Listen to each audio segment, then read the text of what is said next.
Just want to close out this series, game, set, and match. The Blazers pulled into the Target Center for today's shoot-around, knowing they need to pull out a win tonight to close out the series. But ending a series on the opponent's floor is never an easy thing. However, it can be done, and it has been done. You know, we've done it. We've done it before. We did it last year in round one. We closed out on the road, and you know, we've been a road team all year long. The road was rocky for Damon Stoudemire in Game 3, outscored by buddy Terrell Brandon 28-2. But his teammates say tonight, the real Damon will be on target at the Target Center. You know, I have so much confidence in him today. He's going to have a big game. And he's concentrating. It's kind of, you know, it's Terrell, too. They grew up together, so, you know, it's a lot of going up. He'll be all right for this game. I don't need to improve nothing. I need to stay out of foul trouble. You know, first of all, I never really got a flow in the game after I picked up my second foul, you know, but other than that, I just need to be more aggressive. It's a game the Blazers want and need to win. A second straight loss would get the critics talking and play with the team's confidence. Plus the fact that you don't want a deciding Game 5 anytime, anywhere, against any team. We don't want to have this series come down to the last game and home court advantage being a major factor here. You know, when you bring in a series like this, a short series, you don't want to push it to the limit.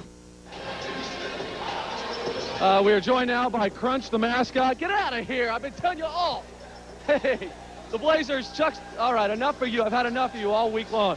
Hey, the Blazers have just taken the court. Game time about 13 minutes away. Watch for Scottie Pippen early on, taking over the game and closing out this series. Back to you, Colin. All right, thanks, Ron. Shaq loves to call himself Superman, but he said during Sunday's loss to Sacramento he felt more like Clark Kent.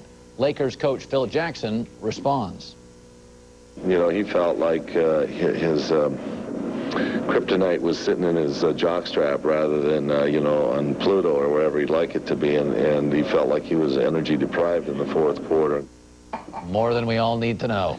John Rocker may be getting support from Braves fans, but another city in America last night weighed in with their opinion. When he entered the game in L.A. against the Dodgers, fans pelted him with beer and eggs. Sounds like a breakfast for guys on a hunting trip. Then one fan ran onto the field and mooned Rocker.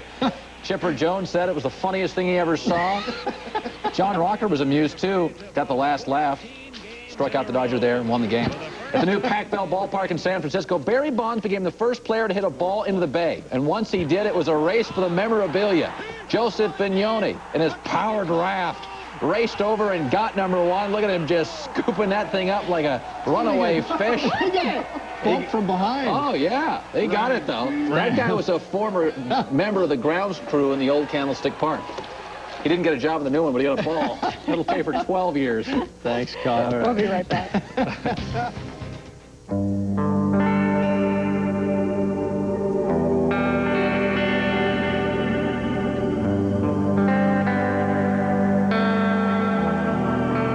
Sports. Win or go home is more than just a playoff slogan tonight. It's what the Timberwolves, the Spurs, and the Kings are facing as we welcome you back to the NBA Playoffs 2000.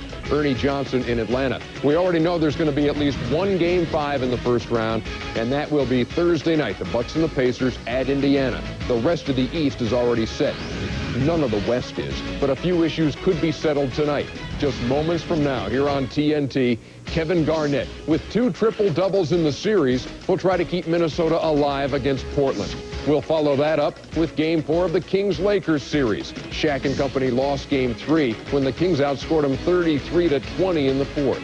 There's another Game 4 tonight, and it's in Phoenix, and it's going to be on our sister network TBS an hour from now. The champion Spurs try to fight off first-round elimination in Phoenix. So settle in, everybody.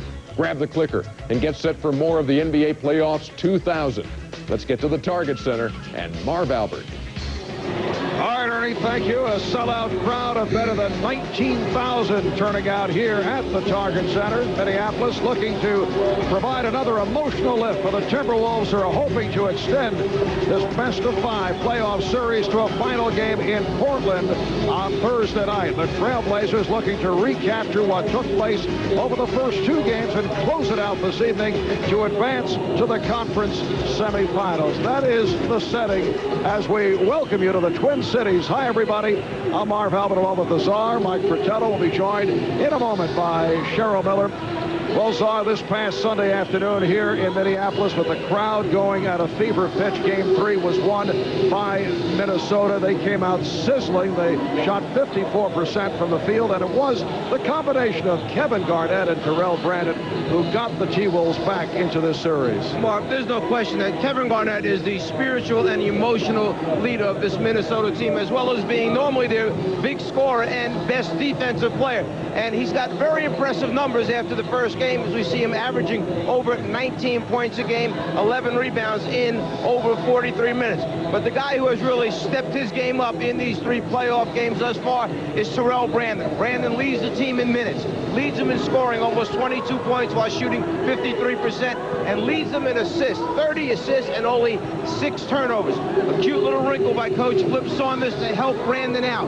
Normally, Terrell Brandon is the kind of guy that comes off the screens using his own dribble to create shots. Now they put the ball in Kevin Garnett's hands. He feeds Brandon coming off a baseline screen to make him a better jump shooter and help take some of that Portland pressure off the tiny point guard. Now, over the first 3 games of this series, the Blazers' all-star forward Rasheed Wallace has actually played a lesser role offensively, the way Rasheed was going during the course of the regular season. We talked about it earlier with Portland coach Mike Dunleavy, and he said he'd like to see him pick it up at the offensive end. The Portland team is so deep, they can get scoring from so many areas that sometimes you can get caught up in the team aspect a little bit too much.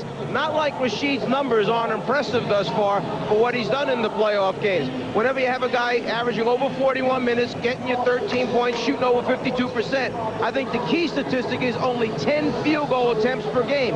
Your instinct tells you, hey, if somebody's shooting 52%, we've got to get him more shots at the basket. Well, let's credit Minnesota's defense. When he touches the ball, they double team him immediately. He's such a team guy, such an unselfish player, that he's looking and finding open teammates. So maybe he's taken unselfish basketball a little too far. He may need to be a little more assertive this evening. All right, so coming up, it's game 4 of the best-of-5 between Portland and Minnesota. We'll be back with the opening tip in a moment. When we come back, we'll be joining Ernie Johnson in the studio in Atlanta, and Ernie has big news out of Phoenix.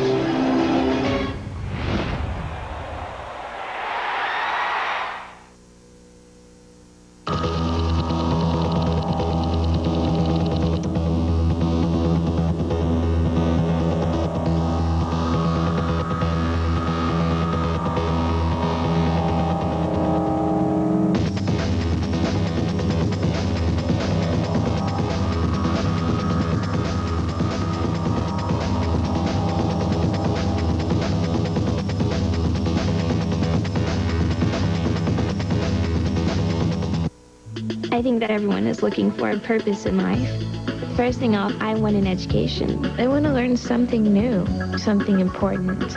I want to take center stage, take charge, see the places that made history, surround myself with interesting people. I want to be anything but average.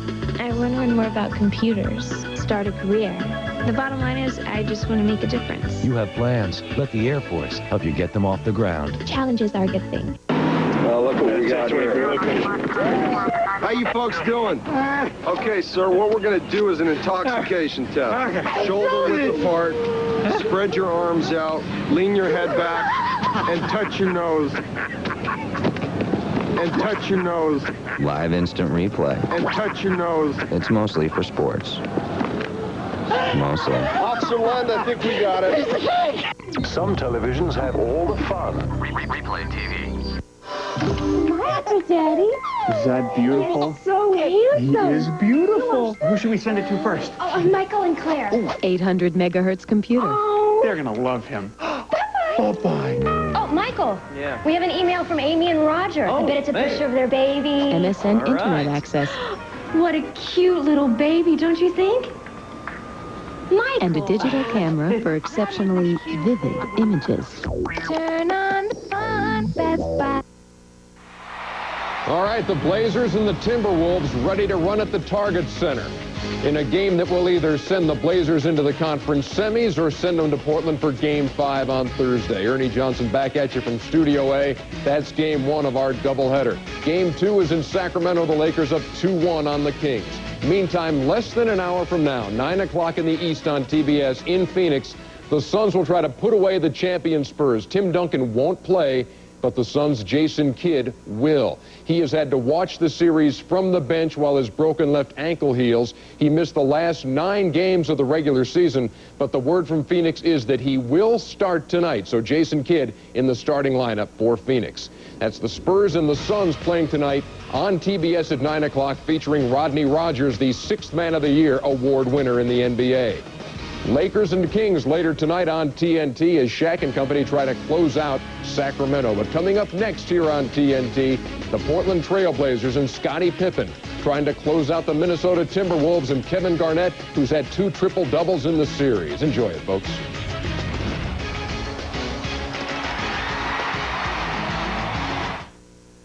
Dandruff, psoriasis, scalp dermatitis. If you ask all the dermatologists listed here to recommend a therapeutic shampoo, Neutrogena T-Gel would come out #1. T-Gel works on all 3 itchy, flaky scalp conditions. Neutrogena T-Gel, it works. In the new internet economy, 96% of the Fortune E50 run Oracle. Oracle. Software powers the internet. It's your vision, your business. Run it your way with Blue for Business.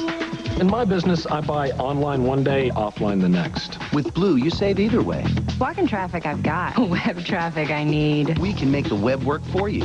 And Blue has the Smart Chip. Check your account online, then pay all at once or over time with no annual fee. How cool is that? Run your business your way with Blue for Business. New from American Express.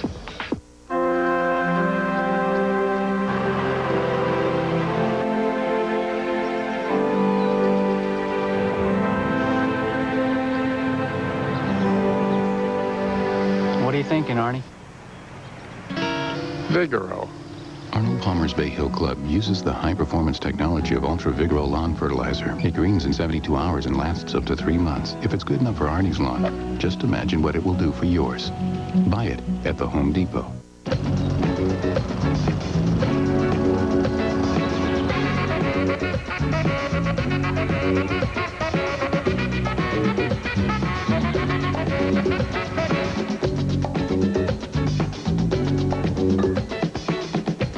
First shine you can't stop looking at? Wet tire shine and A to Z wheel cleaner from Eagle One.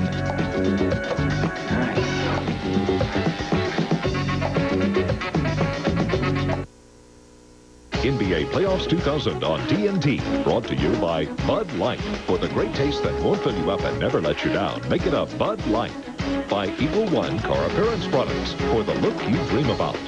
By Merrill Lynch, we invite you to log on to ML.com, the smartest place to invest online.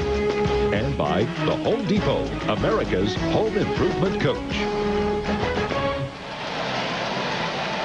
Welcome back to the Target Center in Minneapolis. Well, Flip Saunders saying he was looking for the same kind of high decibel level the T-Wolves heard on Sunday afternoon in game number 3, and I think he has gotten his wish. They're going wild here tonight. A look at the Gatorade starting lineups. Eamon Stoudemire hoping to turn it from the 0 for 8 in game 3. The Timberwolves led by Kevin Garnett. 11 of 22 for 23 points, second triple-double of the season, and the outstanding all-around performance by Terrell Brandon, who played all 48 minutes. Right here, let's check in with Cheryl Miller. Thanks a lot, Marv. Well, during the regular season, Portland's deep bench was the envy of the league. Players Bonzi Wells, Detlef Schrempf, Gary, Brian Grant, and also Jermaine O'Neal. They averaged 30 points points per game. Well, during this series, that has not been the case, where they've only averaged 12 points. Well, Bonzi Wells says even though they have not received the minutes that they normally would because of a shortened rotation, they still have to be ready when called upon. Marv, Mike? All right, thanks, Cheryl. The officials, Don Vaden, Steve Javi, and Ted Bernhardt. The winner of this series faces the winner between Utah and Seattle.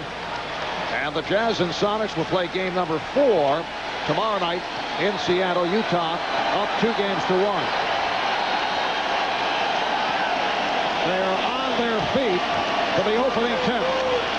If the T-Wolves can win tonight, they go to a 5th and final game in Portland on Thursday.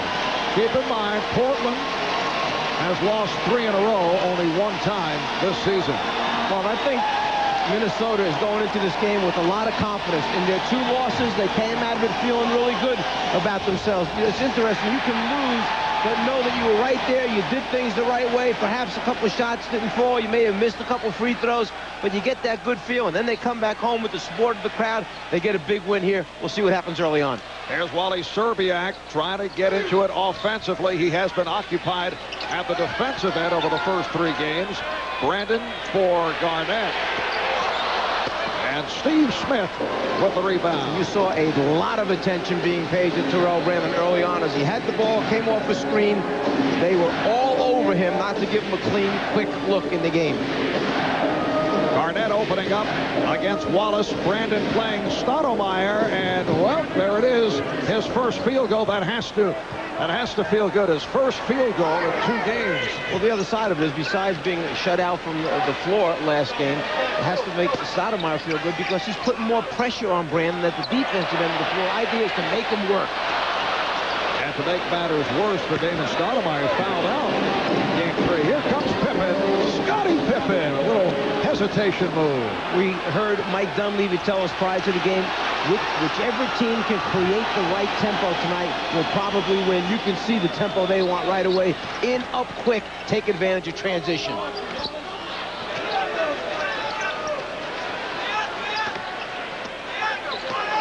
Garnett got the step and then rejected. Pippen came over to help out. He tried to get that shot up between Rasheed Wallace, Sabonis, and Pippen, and was pinned behind the backboard.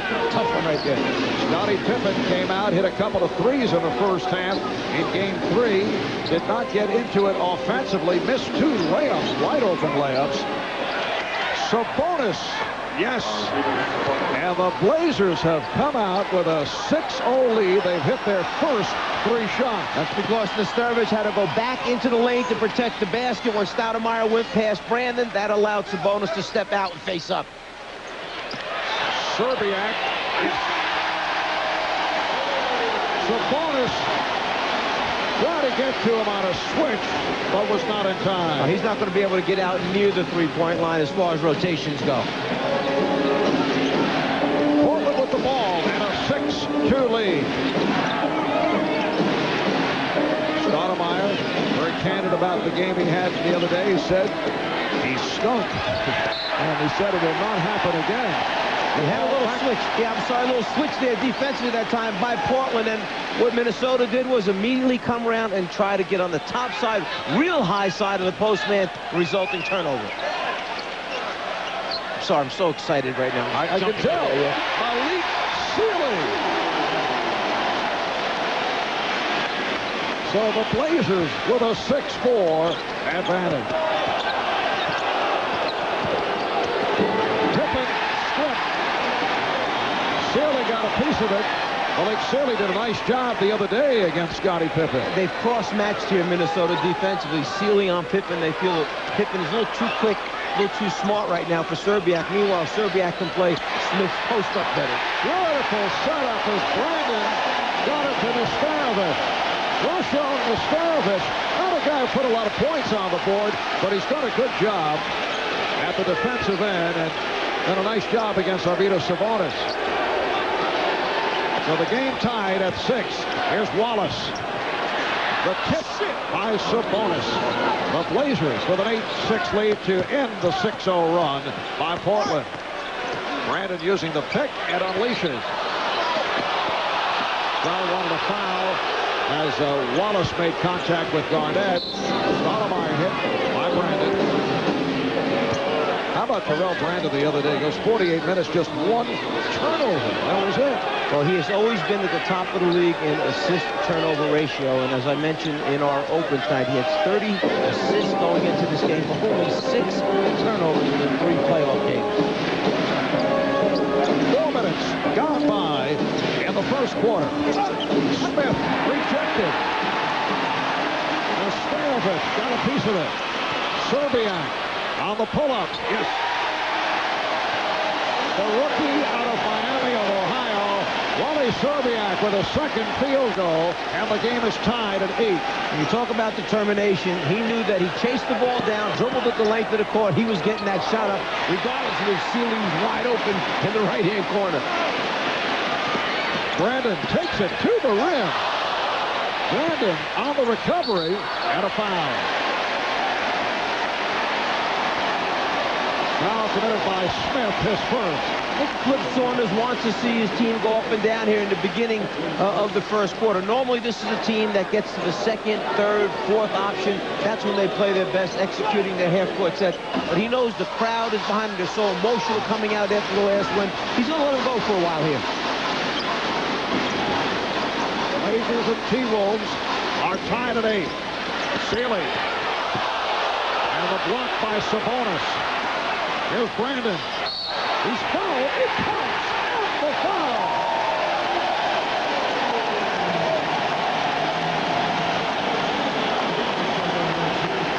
Terrell Brandon normally has a little hitch in his jump shot just before he shoots and releases it. As he comes at Sabonis, the hitch gets Sabonis in the air, and then Brandon just ducks a little bit to his left to get a clear view of the rim and winds up converting the jumper and now goes to the foul line. Terrell Brandon, who spent 6 years with you in Cleveland, and despite that, that's terrible. He was an all-star point guard. He did a terrific job in Cleveland. He was a fan favorite. You're not going to find a finer person or basketball player. Just had a great stay in Cleveland. Serbiak on the foul. 6:54 remaining in this opening quarter. The T-Wolves are up by 3.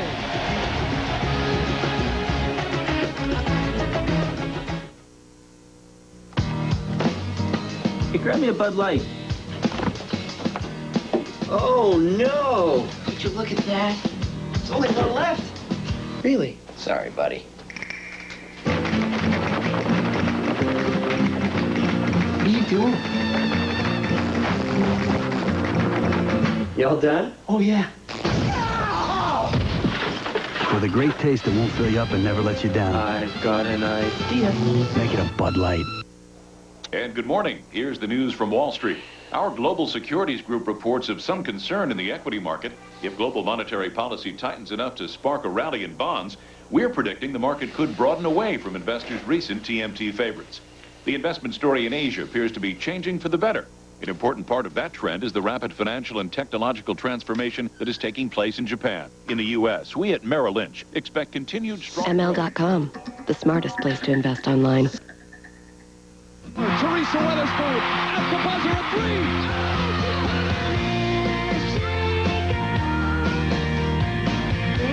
The crowd is absolutely stunned. One of the most amazing finishers in the WNBA. Beautiful, beautiful. Unbelievable. She put it in. And the Liberty win game 2.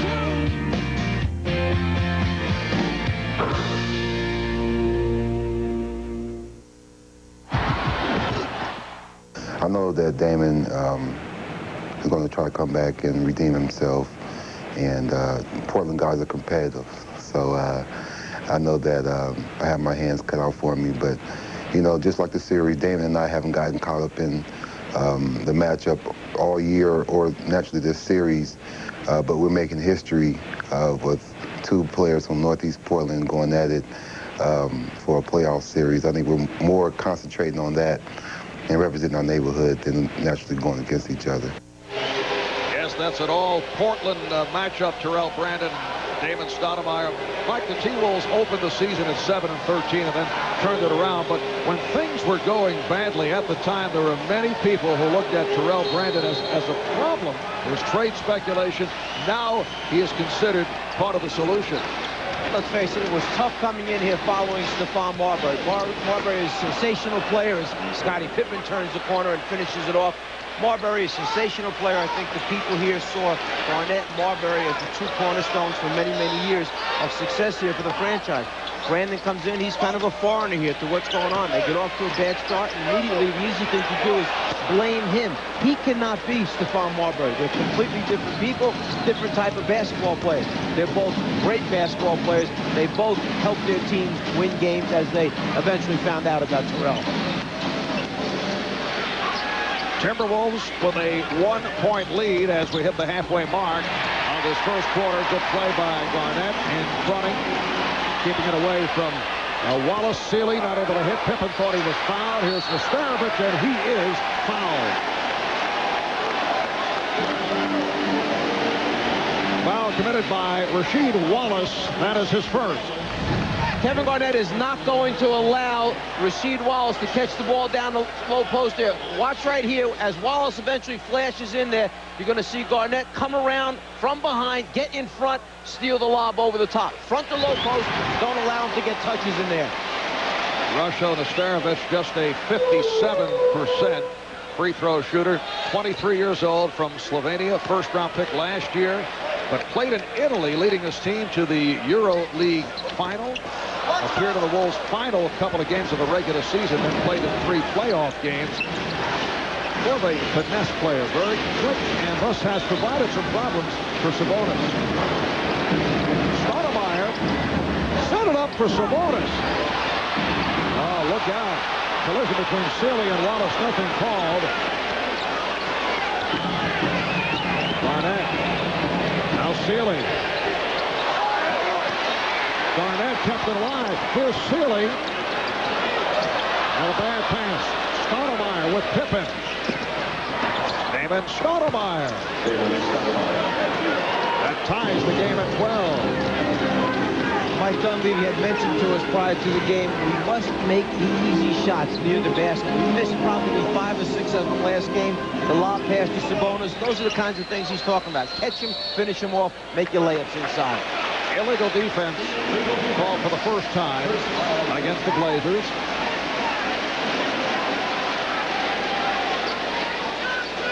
Clock is reset. Minnesota will have 14 on the 24. Coming up on 5 minutes left in this first quarter. Brandon behind the back for Nastarovic. And another possession for the Timberwolves. Second shot opportunities when a team is shooting 48% from the floor in 3 playoff games. You don't want to give them any extra chances. Great pass. Beautifully done, but Nastarovic could not take advantage. That's what Portland had happen last game. He missed those easy ones. Now Minnesota affected by it. Pippen. Terrell Brandon protecting the basketball. What a pass on Garnett. Not able to hit, looking for a foul call. There's no call. The ball carried out of bounds. It will go back to Portland. Brandon looking left, but finds Garnett right underneath. Ball hits rim, goes out of bounds. There's nobody's hand on that. Minnesota now 5 for 17. They missed their last 6. Oh, Sabonis picks it off. Careless pass by Garnett. Pippen lobs, and Rasheed Wallace has given the Blazers a 14-12 lead. Already, we've seen a couple of careless turnovers by Minnesota that just weren't there last game. The pass from underneath by Sealy, that time Garnett on the outlet pass. In fact, a record low turnover performance, setting an NBA playoff record for both clubs. Flip Saunders, though, wants to talk it over.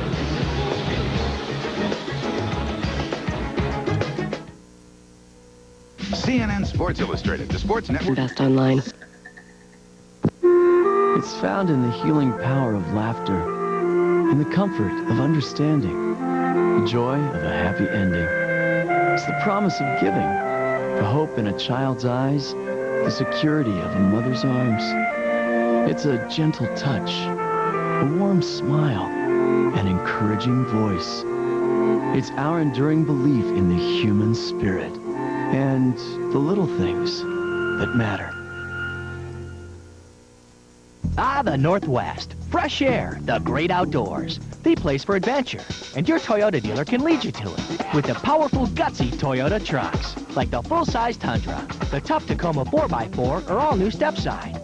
Lease Tundra, Motor Trend's Truck of the Year, for just $299 a month for 36 months, with $39.49 due at signing. So crank it up and let the good times roll in a Toyota truck.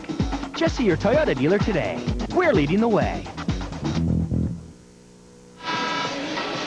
Back in Minnesota, the Blazers with a 2-point lead on the T-Wolves. 3:49 remaining in this first quarter.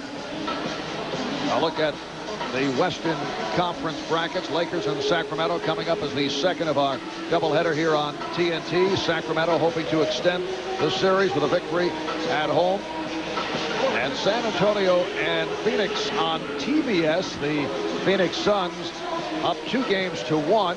Tim Duncan is sitting it out. There's Kevin McHale, the vice president of the Minnesota Timberwolves, Hall of Famer. This club off to a slow start. They have not scored 0 for the last 6 over the last 3.5 minutes. Serbiak, yes, well, he's had the touch. It's off the 1 for 5 in game 2. Was not a factor offensively in game 3. He now has 6 points. Nice move off the timeout. Flip Saunders puts his 2 best offensive players on the same side of the floor. He runs Brandon off a low Garnett screen. They know they're going to draw a lot of attention. When he catches, he looks opposite, finds his shooter. This is a matchup of the 2 top shooting teams in the NBA. Wally Serbiak obviously feeling it. Well, you would think, these 2 teams, Portland led at 4-7-0. Then Minnesota's second, 4-6-7 right behind him. And yet Minnesota's taken it to a higher level at over 48% for the first 3 games in the playoffs. And Don Baden says it is Portland ball off that scramble. So Pippen will throw in. Just under 3 remaining in the first quarter. Anthony Peeler has come on for the first time and is very busy trying to front Steve Smith. Stoudemire's pass intercepted by Garnett. Here comes Brandon. Wallace chasing Terrell Brandon on the breakaway. Portland trying to beat Minnesota on the transition, but the T-Wolves got back. Minnesota by 2. Pippen. Last touch by Wallace. Anticipating the pass out, Garnett fakes in, steps back, gets the long arm up, and then pitches it out in front so Brandon can outrace Wallace to the basket. The lob for Garnett. Sabonis and Wallace not looking that way. And Brandon and Garnett reading it right down the court. Get your best guys involved in your plays. Brandon, Garnett. We've seen them do it now a couple times in a row for Minnesota. And that gets the crowd going. Minnesota up by 4. Sabonis, a wild shot, and then able to tip it home. It's not a wild shot. It was a backboard pass to himself so he could tip it back in after the first one came off the glass. You just didn't realize that. Absolutely. I know you scouting Arvidas in his earlier days. Many years in Europe, yes, had seen it. Drafted him that time. I recall. But he did not sign with the Hawks, and then eventually was drafted in Portland, was able to wait around, and eventually decided to play in the United States. And they changed the rule. The year after we drafted him. At that time, if you drafted someone, did not sign him the first year, he went back into the draft. The next year, they changed it. You held his rights for then on until you signed him. Steve Smith with his first field goal. That ties the game at 18 with 1 minute left in the first. Anthony Peeler had the hot hand down the stretch the other day. Nesterovic with a jump hook. Nicely done by Rusho Nesterovic. 5 points for the 23-year-old. And the Wolves up by 2. Wallace for 3. Minnesota, after going through some rocky times, settling down as his first quarter closes down. Peeler got the crowd going with that behind-the-back maneuver, and Garnett finishes it off.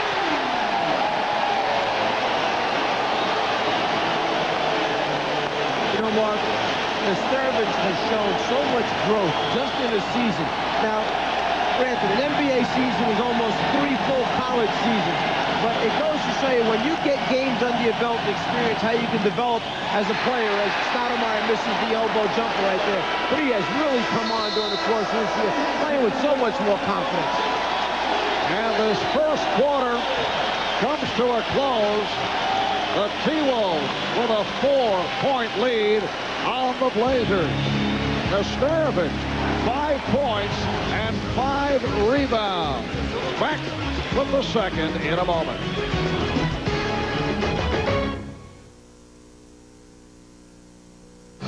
In the second quarter, Portland 9 of 20 from the field. Minnesota 10 for 26. Came on late after going through a down period, and it's a 4-point Minnesota lead. Well, beginning at 9 o'clock Eastern time on TBS, it'll be game 4 between the Spurs and the Suns. As Ernie reported earlier, Jason Kidd will play tonight. In fact, will be in the starting lineup for Phoenix, back from the broken ankle, missed 9 games at the end of the regular season, plus the first 3 games of this series. And Tim Duncan will sit it out once again for San Antonio. Greg Anthony has checked in for the first time for the Blazers. Second quarter underway. Brian Grant also on the floor. Grant did a terrific job in the fourth quarter the other day in game 3. Shot clock running down, and Grant fires away. Crowd reacts to the air ball. Greg Anthony and Mike Dunleavy claiming it was deflected. Well, they wanted 2 things. They wanted the deflection, and then when they couldn't get that, they said foul. They wanted the second one if we weren't going to get the first one. Sam Mitchell, who just checked in, hits the 3. The veteran Sam Mitchell, Minnesota's all-time leading scorer in his 11th NBA season. Pippen is stopped and fouled. The 3 by Mitchell makes it a 7-0 run for Minnesota. Scottie Pippen is headed to the line. Nesterovic called for the foul, his first. Interesting how a small piece adds to chemistry of a team. Sam Mitchell, when he was a free agent, Minnesota did not want him to leave, did not want him to go and get picked up by someone else. He did a whole lot to try and keep him here. They're so happy to have his veteran leadership, particularly in the locker room. This is one tough guy who's not afraid to step up and tell the younger guys what has to be done. He's been great for Kevin Garnett. A hand is for Rusho Nesterovic as he sits down.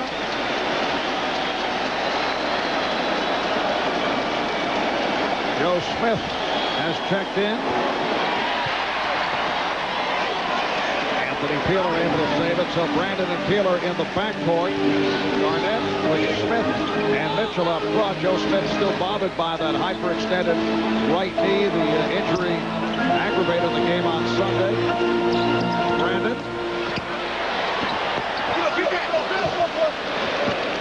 Mike Dunleavy now has Steve Smith.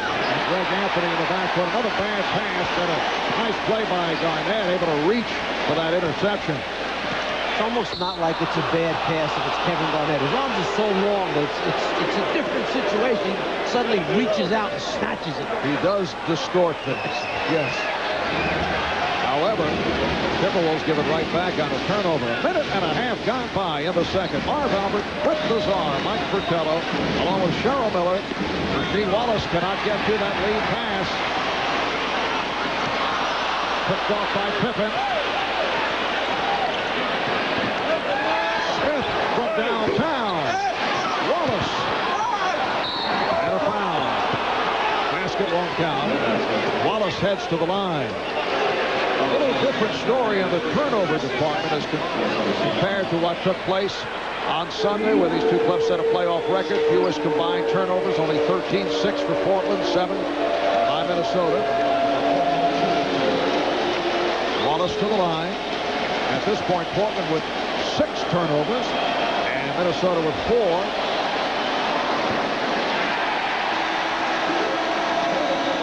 Bobby Jackson will come on for the first time.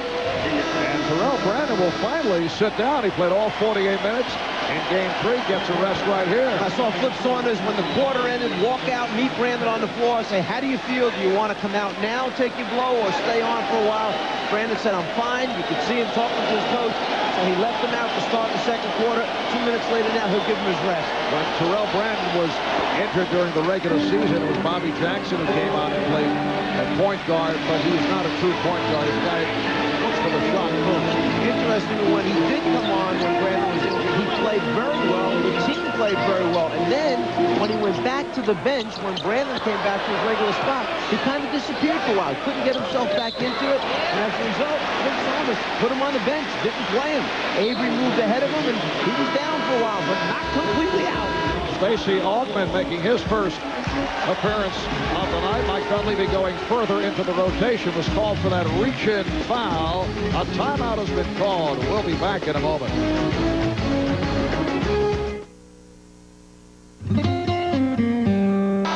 The Trailblazers won the first 2 games of this series in Portland. T-Wolves winning here on Sunday, hoping to extend to a 5th game. Only 4 teams have come back from 0-2 since the NBA adopted the best-of-5 format in the first round back in 1984. And you see the list. Actually, 5 teams if you go back to the old Fort Wayne Pistons. The Knicks did it in '90 against the Boston Celtics. In fact, Kevin McHale, now with the T-Wolves, a member of that Celtic club. See Detlef Schrempf. He was a member of that Seattle team. Denver beating Seattle after losing the first 3. That's a flashback for Detlef that he would like to forget about. And Minnesota hoping that they can join that list. Another turnover. Anthony draws the foul. Greg Anthony taking the hit. Will go to the foul line. Well, Anthony, dribbling full speed, is moving to his right. He felt Bobby Jackson on his right-hand side, try to chase him down. He moves into him. You see him move to his right, draws the contact, and then takes the hard hit behind the stanchion. Greg Anthony in his 9th season out of UNLV, originally a first-round pick of the New York Knicks. Been a big game player, 77% free throw shooter. Back in his days with the Knicks, a year with Seattle. Played 2 years with Vancouver, and this is his 2nd season with Portland, and he's been on the floor during important moments. So he had a tough year in this particular matchup against Minnesota. He shot only 18% from the floor during their 4 games against each other this season. Wolves up 25-21.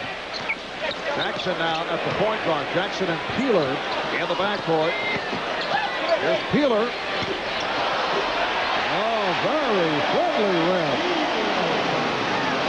Portland now with a combination of Greg Anthony and Stacey Augmon as the guards, with Brian Grant, Rasheed Wallace, and Detlef Schrempf on the front line. Here's Grant off a double. Traveling violation is called. As soon as Grant got the ball down that low post block against Joe Smith, Minnesota felt he was too low, too deep, too close to the basket. They were there immediately to trap him when he started his move into the lane. Mike Dunleavy going deep into the rotation here in the first half, and he had talked about closing it down prior to the playoffs. Mitchell unleashing that 3. The steal by Peeler.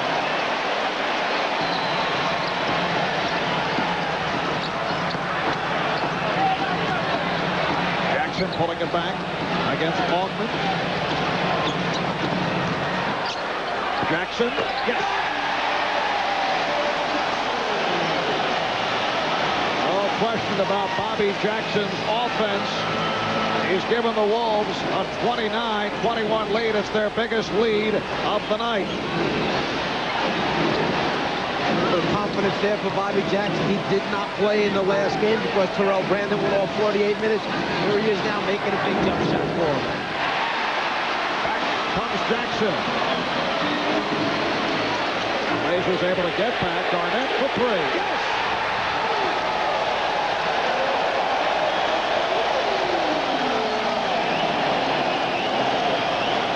Minnesota by 11.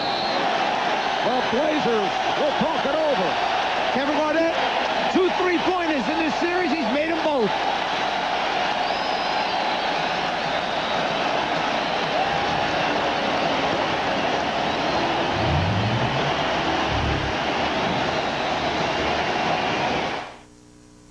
People are beginning to think of the automobile. How does Kevin Garnett get the 3-pointer as the ball's being dribbled down the right side? Bobby Jackson pushes for early transition. Nothing there. Back it out. Big man drags late. Reverse it to the top. Garnett with his second 3-pointer in the series. And Kevin Garnett doing it in every area once again. 7 points, 4 rebounds, 5 assists, 3 steals. He's already had 2 triple-doubles.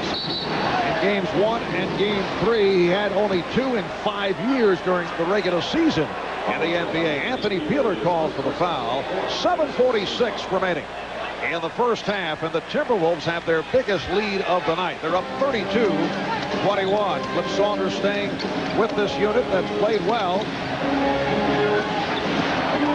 Only starter on the floor is Garnett. Here's Shrimp. That left Shrimp able to go baseline. Arvydas Sabonis hurt his leg as he took that spill in the lane area, trying to run a cut across the lane on a baseline screen.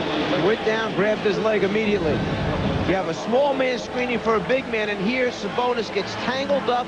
You see his leg go down underneath him, and then you see him get up slowly. He grabs his ankle, slight limp right there for Arvydas. Meanwhile, Anthony called for the foul.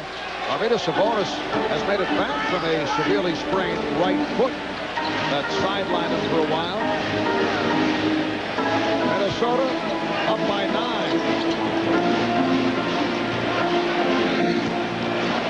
Garnett is fouled. Right here, we'll check in with Ernie back at the studio. All right, thank you very much, Marv. There you get a good look live at Jason Kidd as he gets ready to start for the Suns in Game 4 against the San Antonio Spurs. Phoenix leads it 2-1. Kidd missed the last 9 games of the regular season in the first 3 games of this playoff series, but he's ready to go on TBS at 9 o'clock Eastern time. And he's got the new do, the blonde look, and I haven't seen a change that drastic, I guess, since Mike Fratello went from the perm to the fine coif. Back to you, Marv. I don't like this. Okay, you obviously have talked to Ernie. Now you're ganging up on me. I had nothing to do with that at all. Kevin Garnett was fouled by Stacey Altman, and he's extended to a 34-23 lead. Smiled a lot when you said that. You somehow just invite these type of comments from the studio. I don't get it. Illegal defense called for the first time against the Timberwolves. Flip Saunders questioning. Lippman is 5th season as head coach of Minnesota, his 4th full year with the Timberwolves. Spent 7 seasons as a coach in the CBA. Played college basketball at the University of Minnesota, where he was a teammate of Kevin McHale. Shrimp for 3. Sam Mitchell invited Detlef to take it. He kept going underneath the screen. Finally, Detlef said, he's going to go on, but I have to shoot it. Joe Smith.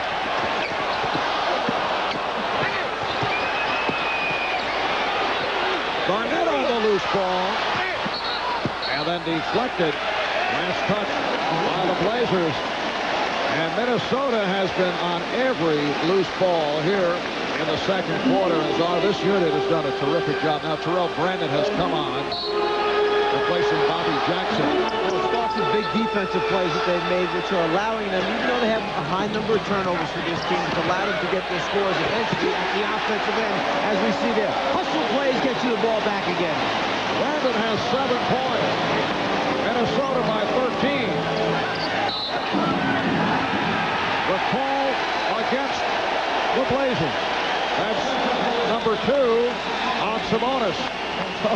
Sabonis put his right arm out. There is a big size difference. Watch Joe Smith snap his head back. A terrific performance there by Joe Smith as the right arm went out. Sabonis looks over to the bench at Mike Dunleavy. Mike just said, put the ball down, go head down the other end. Ball to go with. They're not going to change it. Starovich is back on the floor. Up front with Smith and Mitchell. Garnett will get a rest. And a loose ball foul against Minnesota.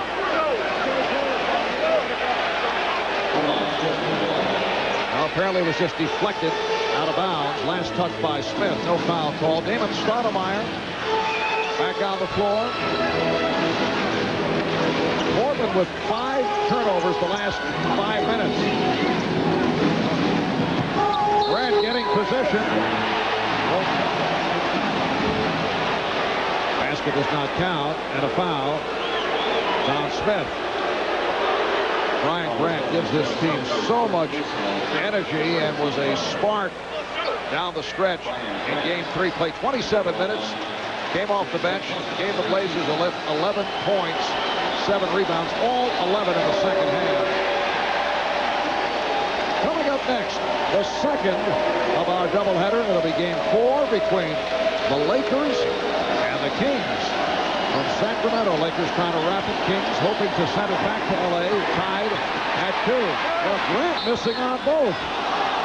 But last touch by Peeler. Minnesota has their hustle board or work board, whatever you want to call it, ways of getting extra points up on the arena walls here. It has 3 categories: rebounds, steals, and block shots. And right now, Minnesota leads on the board 27-19 when you add up those categories. Oh, what a move by Stoudemire. It counts, and the foul. Foul on the Starovich, his second. Dribble penetration. Joe Smith steps out, but Brandon is too far behind. He tries to overcompensate, runs past him, allows Stoudemire to cross back over, get in the lane, and convert. Starters getting the starters back in. Blake Sealy, Wally Serbiak, Kevin Garnett. Check in the hand for Sam Mitchell, Anthony Peeler as they depart. Portland is 3 of 8 at the foul line. Stoudemire looks to complete a 3-point play. The other day, they hit their first 17 and finished 17 of 18 at the line. Damon Stoudemire providing a different look in contrast to what took place in Game 3. Interesting to see if Portland does a little bit of half-court trapping or three-quarter-court trapping and try and get the ball out of Brandon's hands to stop them from running their half-court offense and executing the way they have. Shot clock at 5. Serbiak lost his balance and was fortunate. Trent deflected it out, but just 1 on the 24. Look for some type of back pick, lob to the basket, or after the back pick, the guard popping out after the screen and trying to get the quick jumper.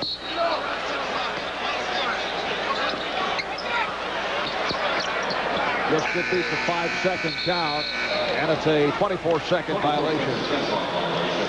Well, they tried to bring both guards off screens down on the baseline. First Sealy and then Brandon. And the idea was Brandon was supposed to reverse and go to the front of the rim for a lob. The defensive player did a good job taking away the reverse. Coming up on 5 minutes remaining in the first half. Blake Sealy defending on Scottie Pippen. Trent hits the deck. He's fouled. Shot clock running down. Again, Portland having trouble finding a shot. Foul was called on Brandon his second. So Detlef Schrempf will shoot 2. Because Minnesota has done a very good job of taking away the first and second options of Portland's set plays. As a result, they're forced to swing the ball around the floor. By that time, shot clock is down, and they have to create off the dribble or by passing the ball.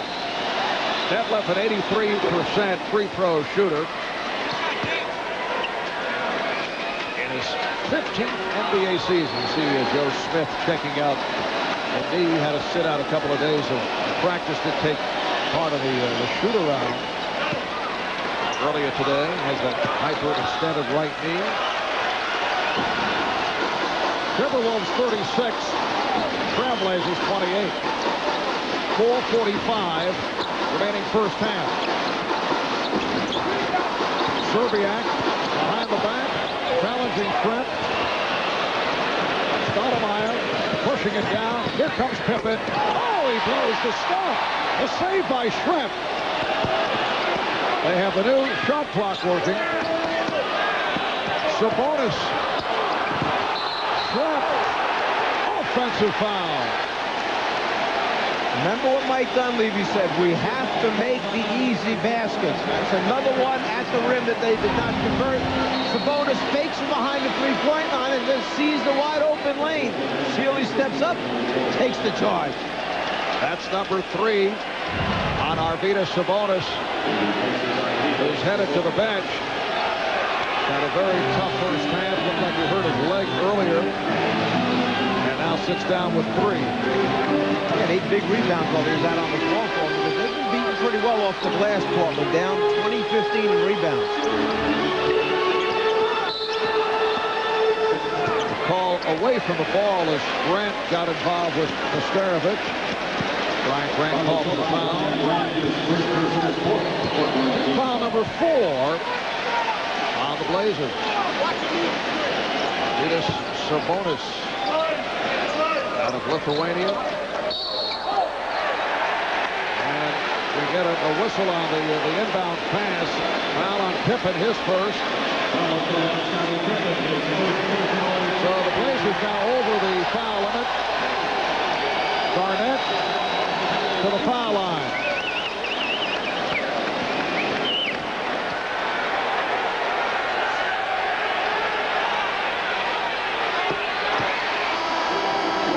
Kevin Garnett with his 10th point. Here's Steve Smith replacing Detlef Schrempf. Detlef sits down with 4 points.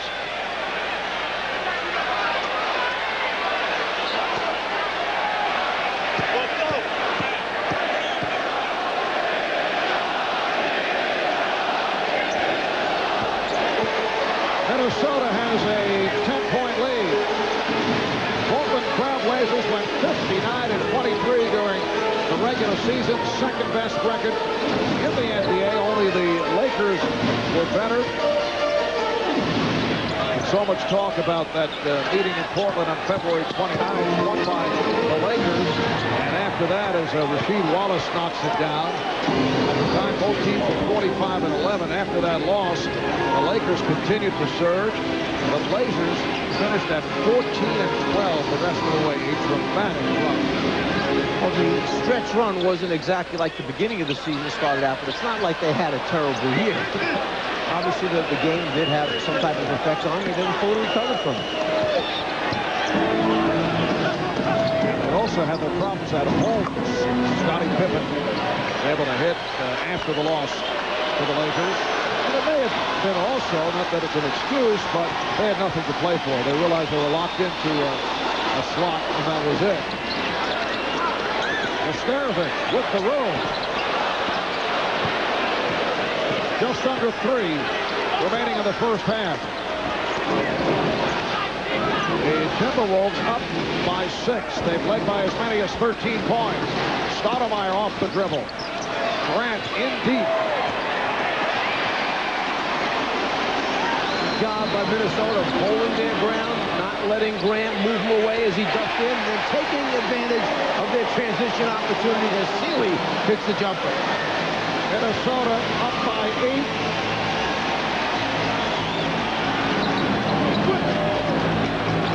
Pippen trying to set it up on the pullback against Serbiak.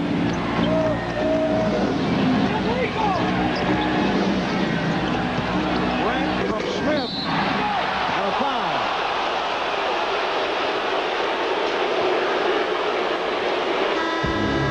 Foul committed by Nesterovic.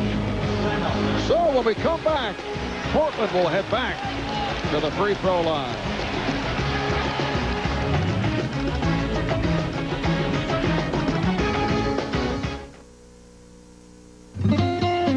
It was 3rd and 9. Playoffs 2000 on TNT. Brought to you by Keystone Light, America's never bitter beer. By IBM, are you ready for e-business? And by Chrysler, engineered to be great cars.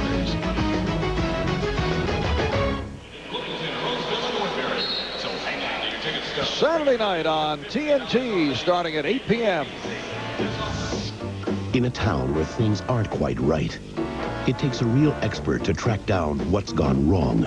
Fargo, Saturday night at 8 on TNT. We welcome you back to the Target Center in Minneapolis. Marv Albert, Mike Fratello, Cheryl Miller. 2 minutes and 8 seconds remaining in the first half. And Minnesota has a 40-32 lead on Portland. The T-Wolves have led by as many as 13. Brian Grant, who missed his first 2 free throws, will shoot a pair. Portland shooting right around where they've been shooting, between 42 and 43% in the first 3 games. But surprisingly, Minnesota holding this 7-point lead, shooting only 39%. They've been shooting over 48% for the first 3 games. And the key, the T-Wolves with 11 more field goal attempts than the Blazers. Hustle plays on the glass more. Smith with Garnett and Serbiak up front. Sealy, Brandon in the backcourt. Serbiak finds the open man. Sealy, Garnett trying to deflect to the corner. Back comes Pippen. Scottie Pippen. Rebounded by Garnett. Serbiak. A minute and a half remaining in this first half. The Timberwolves seeking to send this series back to Portland for a final game. The Blazers want to wrap it up here tonight. Serbiak only played in 2 of the 4 regular season meetings, but in those 2 games, as Pippen goes to, they take the basket away and call the offensive foul. Mike Dunleavy can't believe it. He thinks the defensive player is inside the restricted area. No middle of the floor. Pippen's allowed the middle.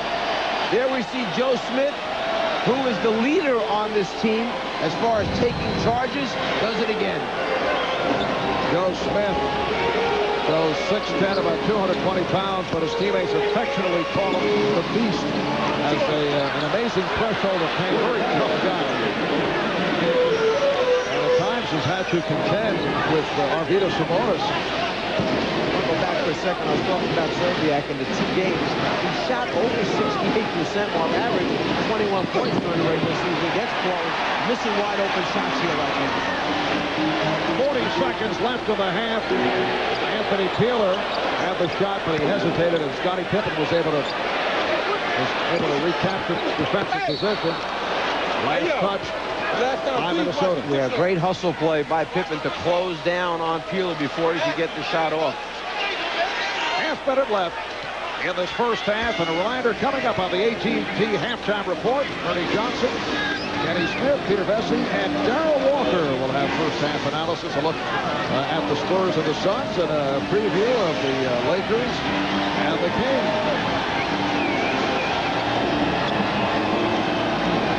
Coming up on 10 seconds remaining.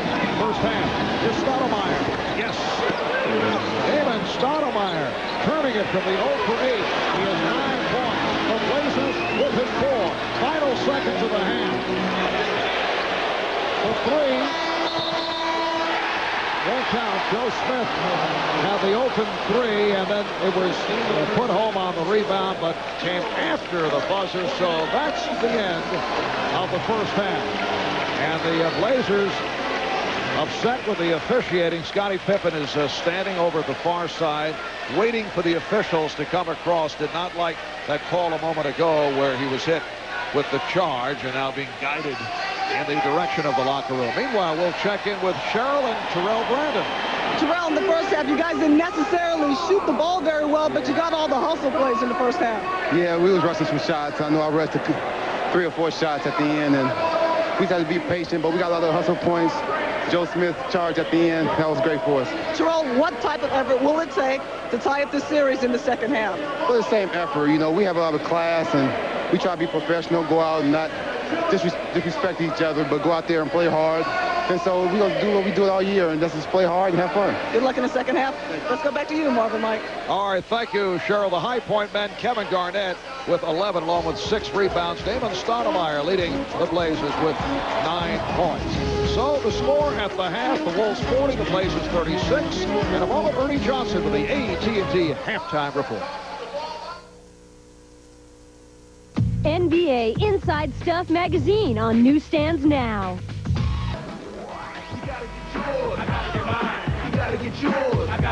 Sean Elliott, who's been as working their fingers to the bone with 3 games on Turner tonight. Give the guys some rest.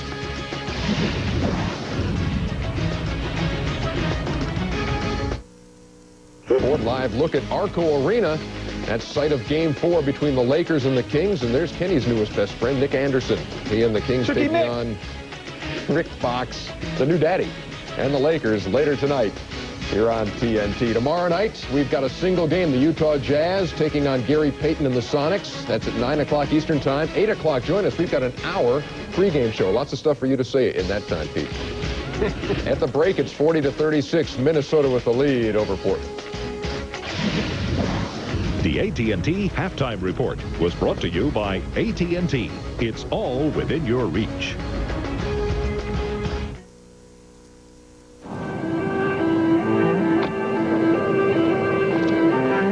Intended solely for the entertainment of our audience, and any retransmission, reproduction, rebroadcast, or other use of dissemination of this telecast, or the pictures, descriptions, or accounts of this game without the express written consent of the National Basketball Association is prohibited.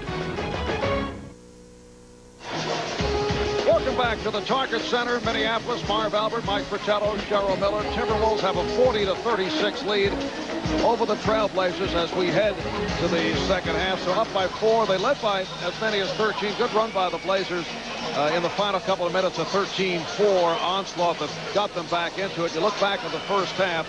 Once again, an outstanding all-around performance by Kevin Garnett. Well, he may not have shot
Coach, only down by 4 points, 11 turnovers. How did you think the first half went? Well, we turned the ball over, and the offensive rebounds, they had 9 offensive boards. Defensively, our energy is good, but those 2 areas that really hurt us. We got to get back under control. What other adjustments do you make for the second half, Mike? Well, they're shooting 30-some% from the field, so defensively I want to stay the same, but, you know, take care of the ball offensively and not giving them second chance shots. Okay, thanks a lot, Coach. Marv? All right, Portland coach Mike Dunleavy, who would like to see the turnover situation cut down and like to see Scottie Pippen get into it a bit more on the offensive end. Well, after the first 2 games when Portland had 2 wins, Pippen was talked to repeatedly, and he said, look, I took over. I saw this is the time for me to provide the leadership that they brought me here for. Well, they need him right now. They need to get the ball in his hands a little bit more, run some more plays to Scottie, get him going here early in the second half. Third quarter is underway. Wallace played by Garnett.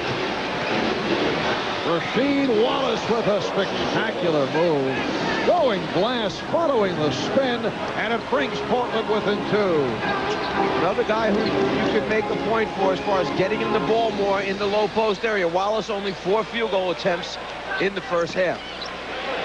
Now Garnett trying to get it to Nesterovic. Miscommunication. As a result, the ball back to the Blazers. Damon Stoudemire, Steve Smith at the guards. Arvydas Sabonis, Rasheed Wallace, Scottie Pippen up front. Smith, and the game is tied at 40. It's amazing how those turnovers come back to haunt you. During the regular season, Minnesota 4th in the league. They only had 13, well, just under 14 turnovers per game. Already now, they have 8 in this game. Malik Sealy able to get inside for the tip. Well, Minnesota has a 2-point lead. It's game 4 of the best of 5. Portland is up 2-1, hoping to close it down here tonight. The Timberwolves seeking to take it back to a 5th and final game in Portland on Thursday night. The winner faces the winner between Utah and Seattle. Here's Pippen. Brandon on the rebound. Utah and Seattle will play game 4 tomorrow night in Seattle. Jazz up 2-1. Foul is charged to Stoudemire. That is his first. A dramatic turn for Damon Stoudemire, 0 for 8. He fouled out in game 3 on Sunday afternoon. And Damon in his 20 minutes tonight, 4 for 7 from the field. He has 9 points. Malik Sealy was almost tipped in by Wallace. Here's Smith. Whipping by Brandon. It counts in the foul. I think Terrell Brandon upset with the fact that he's going to give Steve Smith an opportunity to pick up 1 extra point. He's caught back there 2-on-1 defensively. If you're going to foul him early out in front. Otherwise, just give him the 2. Don't give him any extra points in a game that's as close as this is. And that's number 3 on Brandon. Smith, an 85% free throw shooter. Averaged just under 15 per game in the regular season. Second leading scorer on the Blazers. And Portland has come back from a 13-point deficit. They lead by 1.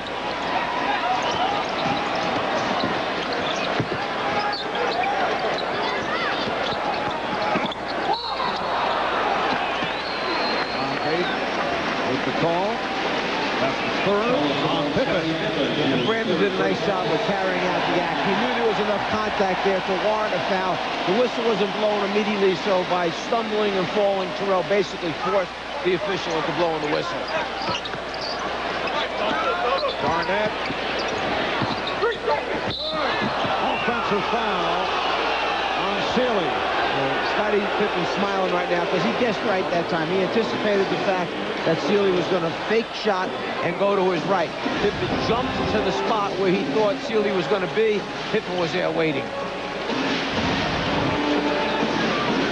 Portland ball, they lead by 1. We played 2.5 in the 3rd quarter.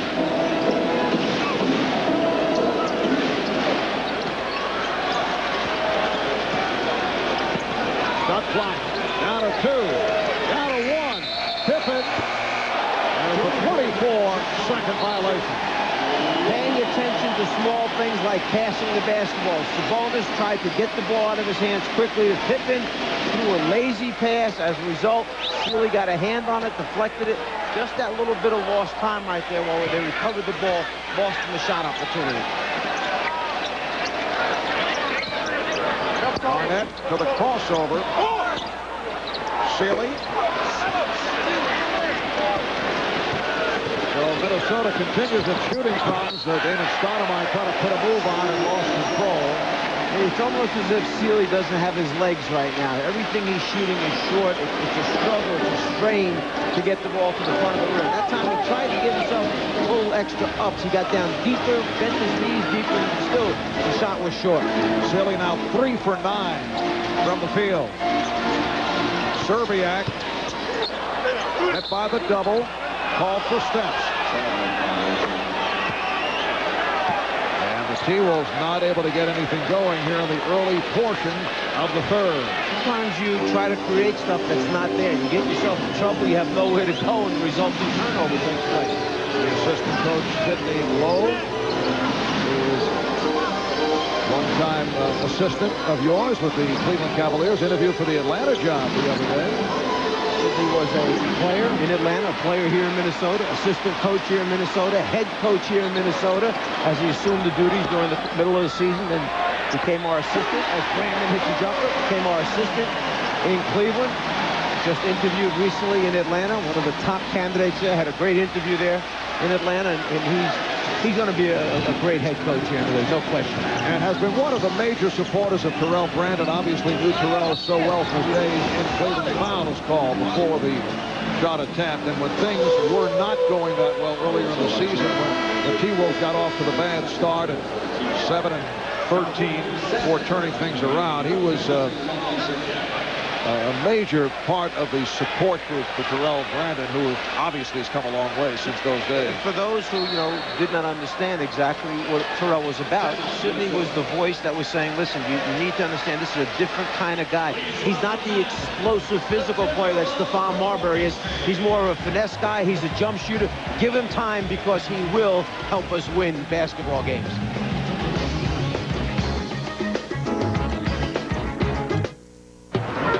Community is like a giant puzzle. Every person is a unique piece. Look at Brian Graham. He hosts 25 kids from local rec centers to every Blazers home game. How old are you? How old do you think I am? Could you do my hair like that? Over the season, that comes to 2,000 lives touched.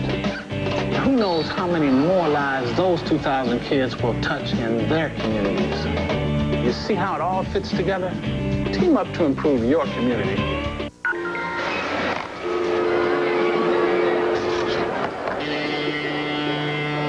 Dial 0 if I were you, stranger. But I need to make a collect call. But 1-800-CALL-ATT can save you a fistful of bucks. Aim right down the center. 1-800-CALL-ATT. Come back, ATT, man, come back. You can save big bucks now. 1-800-CALL-ATT for collect call. Heard about George? The software guy? The guy with the backhand? Yeah.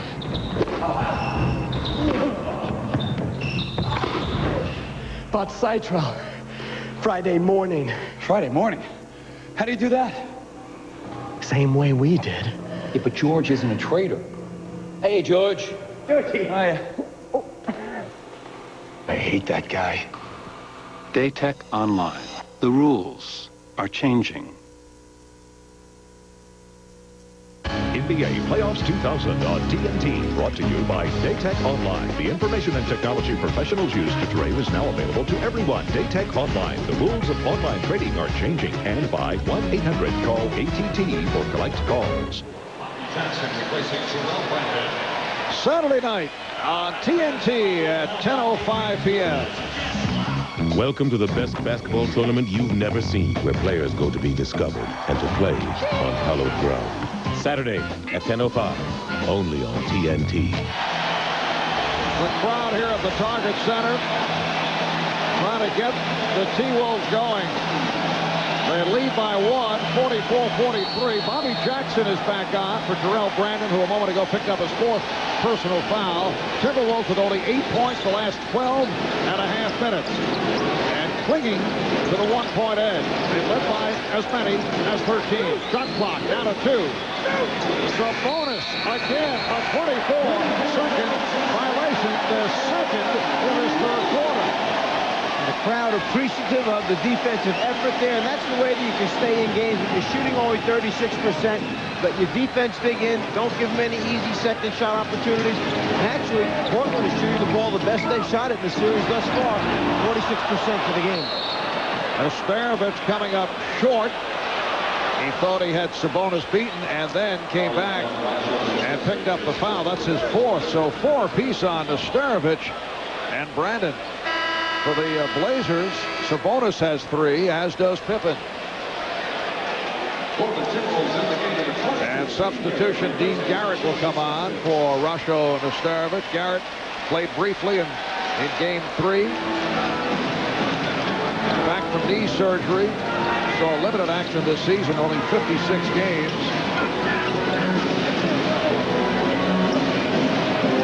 Saunders looking to buy some time with Garrett. Lots of time, though, remaining in this third quarter. We played in 5 minutes. Pippen. Sealy lost it. Pippen came from out of bounds after he attempted that half-hook shot up over the top. Came back in to pick it up and give him a second shot opportunity. And Sabonis with 3. Arvydas Sabonis with an unusual-looking shot. A standing one-handed from three-point range. The Blazers lead at 46-44.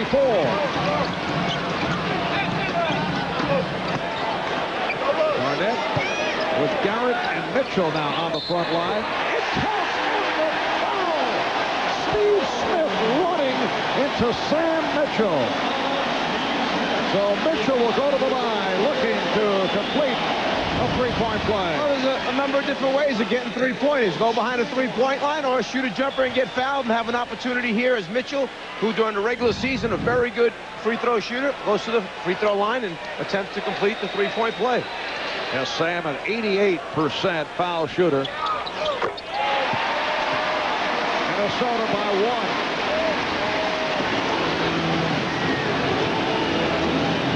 Scottie Pippen handling against Malik Sealy. Wallace. Played by Garnett, reaching in to slap it away. Jackson putting the move on Stoudemire, then pulls it back.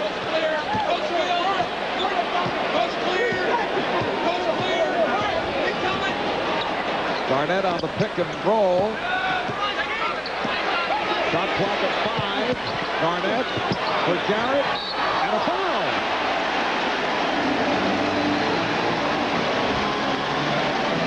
Foul committed by Wallace.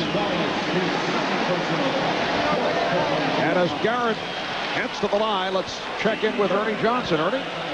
Thank you, Marv. Just letting everybody know how things are working tonight on Turner. As you watch this game on TNT, the Blazers and the Timberwolves. Right now on TBS, it's the Spurs and the Suns, the reigning champions, as David Robinson gets ready to check in. Trying to stay in that series against Scott Skiles and the Suns. Jason Kidd started that game, hit the only shot he took in the first quarter for 2 points. We'll keep you up to speed on that game on TBS. Right now, back to the Target Center, Marvin Knight. Thanks, Ernie. Busy night at the studio in Atlanta. Timeout is called after Dean Garrett hit his first free throw. Wolves by 2. We'll be back in Minneapolis in a moment. Team up with Paramount Pictures MI2 as TNT and TBS invite you to enter the Choose Your Mission sweepstakes. Enter at NBA.com or at Finish Line stores. Winners get to pick 2 great NBA prizes. See Tom Cruise in Mission Impossible 2, May 24th.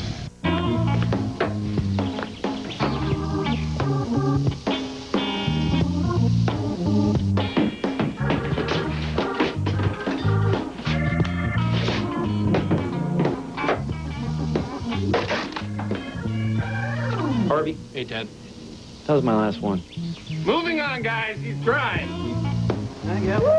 For the great taste that won't fill you up and never lets you down. Eat it. Make it a Bud Light. Ah, the Northwest. Fresh air, the great outdoors. The place for adventure. And your Toyota dealer can lead you to it. With the powerful, gutsy Toyota trucks. Like the full-size Tundra, the tough Tacoma 4x4, or all-new Stepside. Hurry for your choice of low financing or $500 cash back on any new Tacoma. Now the ultimate compact truck has the ultimate savings. So crank it up and let the good times roll in a Toyota truck. Just see your Toyota dealer today. We're leading the way. AT&T Cable. Movies. Movies, movies, new hit movies, movies, movies, movies, movies, movies, for new hit movies I wanna see stars. Stars has more new hit movies in prime time. Movies you'll see first on Stars and only on Stars. Hollywood's best right in your home. Call AT&T Cable Services today. Back in Minnesota, the T-Wolves with a 2-point lead. They'll try to extend to 3 as Garrett will head back to the foul line to look at tonight's American Express leaderboard. Most consecutive seasons in the playoffs. Well, Philadelphia on top with 22. Portland Trailblazers with 18 and counting, making it 18 straight seasons in the playoffs. Won the championship back in '77, led by a fellow by the name of Bill Walton. Went to the finals 2 other times in '90 and '92, losing to Detroit and Chicago. And Mike Dunleavy and the Blazers trying to advance in this first round series against Minnesota. 6 minutes remaining in the third quarter. Portland with the ball, trailing by 2.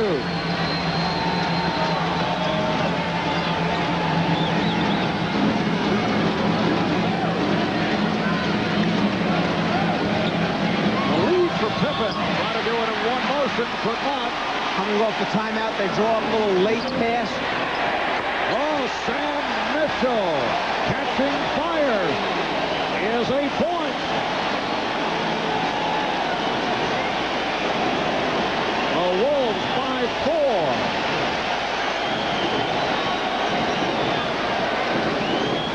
Sabonis a moment ago hit from long range. Pippen has not been able to locate the touch. Scottie Pippen right there, able to stroke it, had outstanding games. 28 and 21, first 2 games of the series. The other day, game 3, started quickly with the threes, but for Scottie, just a so-so game offensively. And tonight, 4 for 11 after hitting that jump shot. Garnett, rebound Pippen. Oh, crowd looking for a traveling violation. Remember, Mike Dunleavy mentioned to us, we've got to find ways to get easy baskets. We've got to get out and run. Well, it's not happening. Even off the misses, basically turned into a half-court game now. Stoudemire, beautifully done. Went very low on the dribble to set it up against Jackson. And the game is tied at 50. 4:20 remaining in the third.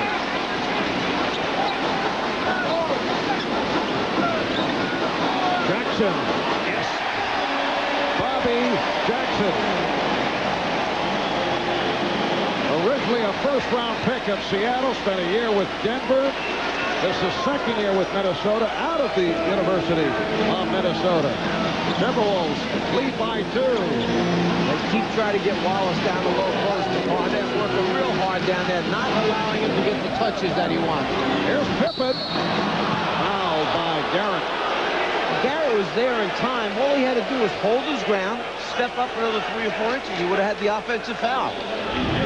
Scottie turns the corner, elevates, and now Garrett leaves his feet there on the arm. You see the foul, rather than hold his ground and take the charge for the offensive foul. Pippen is 1 for 2 at the line, 72% free throw shooter. A reminder coming up next in the second of our twin bill here on TNT. It'll be game 4 between the Los Angeles Lakers and the Sacramento Kings. And tomorrow night on TBS, the Jazz taking on the Sonics. Game 4 of that series covered beginning at 8 o'clock Eastern Time. Pippen converting 1 of 2. Timberwolves have a 1-point lead.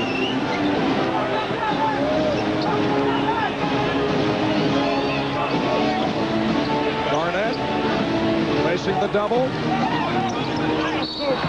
And a foul. Sealy taking it to the basket. You see the difference here, how easy it is for Minnesota to put the ball in the hands of Kevin Garnett in the low post area, as opposed to the other end of the floor, where when Portland is trying to get it from Wallace, Garnett, who happens to be guarding him, working very hard to keep the ball out of his hands. He's topside, he's coming around and fronting him, giving him different looks, trying to get Wallace to come way off that low post area. Minnesota wants it in Garnett's hands, he gets it where he wants it, basically. Sealy, an 81% free throw shooter.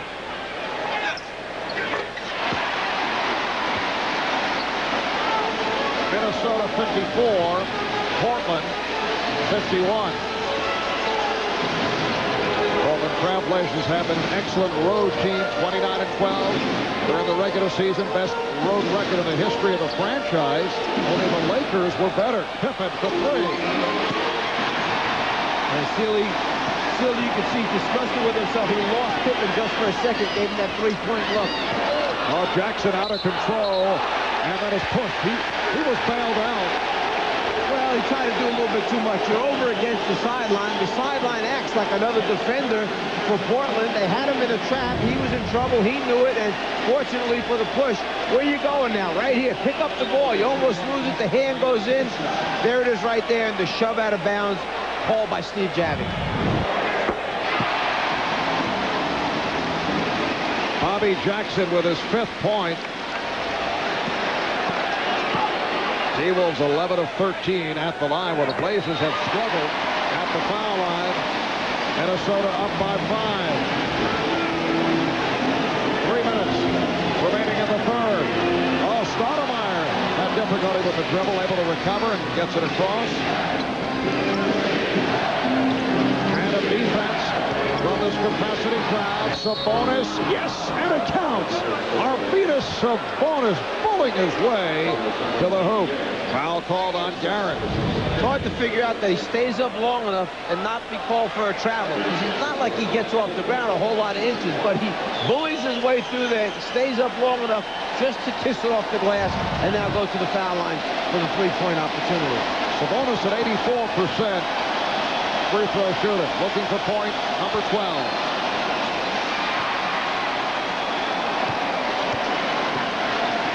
Minnesota with a 3-point lead. Portland has missed 7 free throw attempts, 10 to 17 from the foul line. During the course of the regular season, they're a 76% free throw shooting team. Garnett, yes. Kevin Garnett extends to a 5-point lead. Pippen putting the move on Sealy, and the baseline closed. Sabonis again tries the 3. Jackson on the loose ball. And a foul. David Stoudemire stopping the ball at midcourt. So Stoudemire picks up his 2nd foul. The Blazers are over the limit. Actually, a pretty good foul that time, because Minnesota had numbers 3-on-1, 3-on-2 going. Looked like it would have been a conversion for a fast break opportunity, so it put Jackson to the foul line now. Bobby Jackson, a 77% free throw shooter. He's done a good job coming on for Terrell Brandon, who is in foul difficulty, sat down after picking up his 4th. Well, we're seeing a similar scene to what took place here Sunday afternoon for Game 3. This crowd is going wild. She's a real... Minnesota up by 6 in the first half at one stretch, led by as many as 13. Portland made a good run, but the T-Wolves have taken control here in the third quarter. And Portland was supposedly the deepest bench in the NBA, has been outplayed and out-hustled here by Minnesota's. Bobby Jackson with the hustle play. Jackson again with the jump shot, and then kick it out to Sam Mitchell, who knocks down the perimeter J. Portland's team supposedly the deepest in the league. We see after the first 3 games a decided advantage to Minnesota. It's an average of almost 10 points per game difference. Minnesota's bench with the advantage over Portland. At halftime tonight, evened up 7 apiece for both benches. Jackson hitting on both. Wolves up by 7 as we approach 2 minutes to go in the third. Wallace for Strep, who just checked back in. Sabonis is fouled. Both teams are over the limit. It's a game that has seen 7 lead changes. We have been tied 9 times. Foul on Joe Smith. That is his 2nd, and Arvydas Sabonis is at the line. And you see Portland force-feeding Sabonis, which is good. Joe Smith isn't big enough or strong enough to keep him away from the basket. So eventually, what they're going to have to do, Minnesota, is change the assignment, bring back the Disturbance, or go double quicker on Sabonis, and then he's a great passer. He'll find the open perimeter people. Arvydas Sabonis with 13 points, 11 rebounds. Minnesota has a 5-point lead. Sealy to the hoop. Malik Sealy with a strong move. Oh, great play by Bobby Jackson. He lunges, deflects the ball, goes off the knee of David Stoudemire, goes right back to Minnesota again. We talk about those hustle plays, very similar to what Sabonis did early in the game, turning at the last minute to steal the Garnett outlet pass. Nice play that time by Bobby Jackson. 2nd steal by Jackson.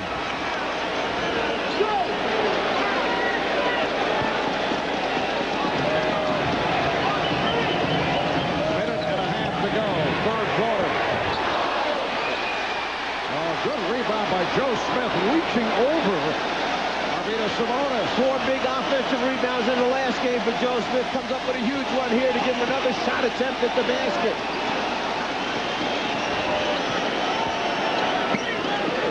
Shot clock down to 6.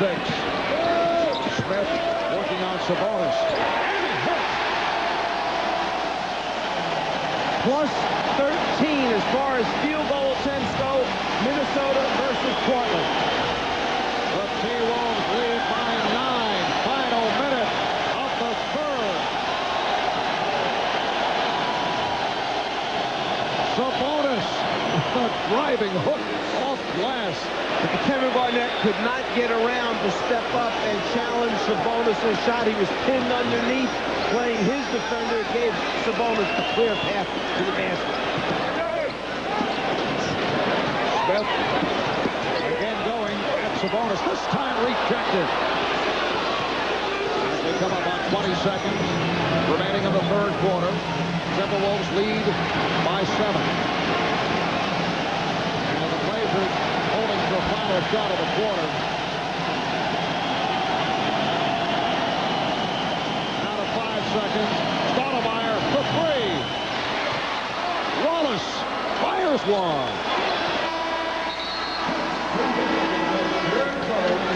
3 quarters complete at the Target Center. The Timberwolves hoping to extend to a 5th game in Portland. It's Minnesota 64 and Portland 57.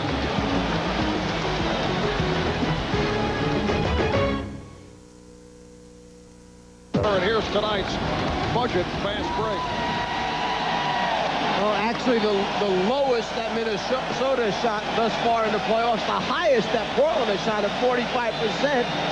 And you see the offensive rebounds, a big advantage, and again, big advantage to the bench of Minnesota. Going into this game, they had outscored them by an average of 10 per game. Here it is, 14-point difference in favor of Minnesota.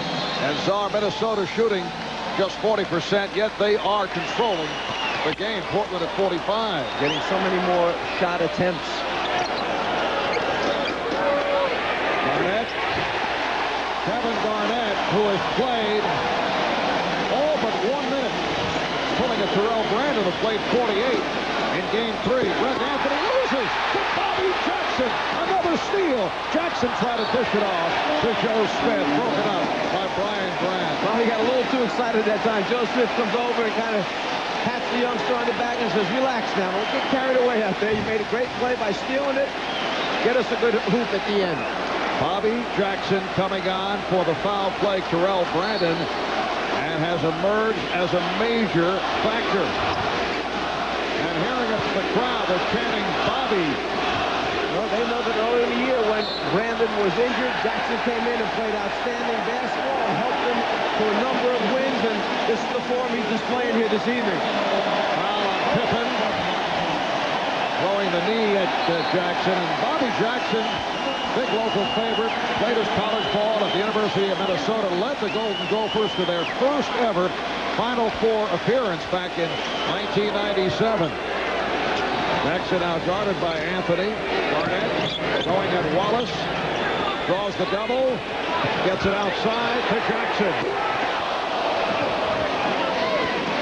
Here's Smith ahead of the field, chased by Seeley. Good hustle by Seeley, but Smith able to hit on the breakaway.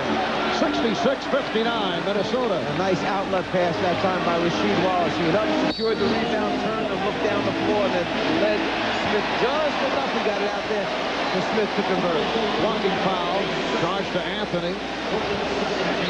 Second team foul, charged to the Blazers. Anthony Peeler will come on for Malik Seeley. Good job by Seeley, leads with 10. Again, the new rule that we proposed, Anthony Peeler would have to have his shirt in right now. We proposed, you are embracing me in this suggested rule change. I thought you said we were a team. Not all the time. Okay. I like to pick my spots on that one. All right, here's Smith. And he lost possession.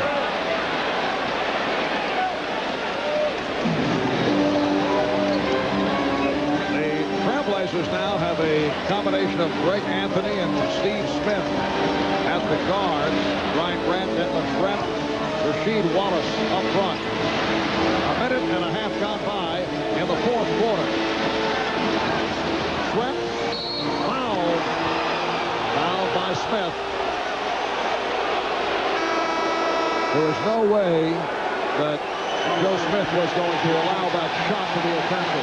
Bobby Jackson receiving a standing ovation as he's replaced by Terrell Brandon. Bobby Jackson, the spark.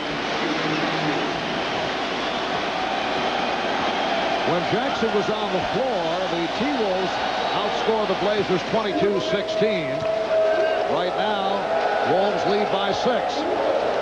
Tough decision now for Flip Saunders. You bring Terrell Brandon back in with 4. There's 10.5 minutes remaining in the game. Obviously, you do not want to pick up this 5th, or else Bobby Jackson will have to come right back in again. Portland is within 5.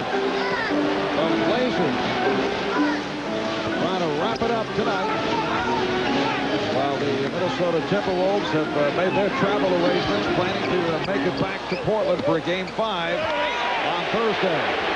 Anthony Peeler not able to hit. Kevin Garnett with the rebound and then tosses out. There's Peeler for 3. Deflected out by the Blazers. Last touch by Wallace.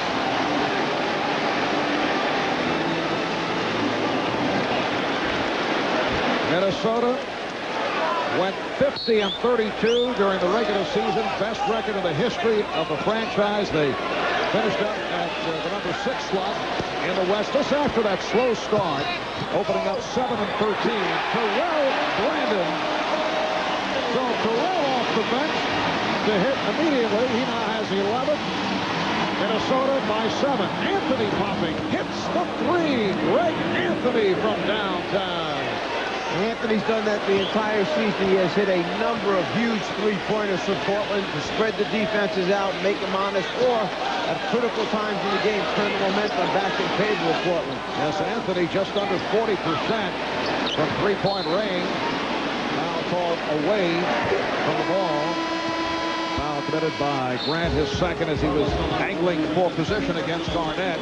Timeout taken with 9:21 remaining in the fourth. Minnesota has a 4-point edge.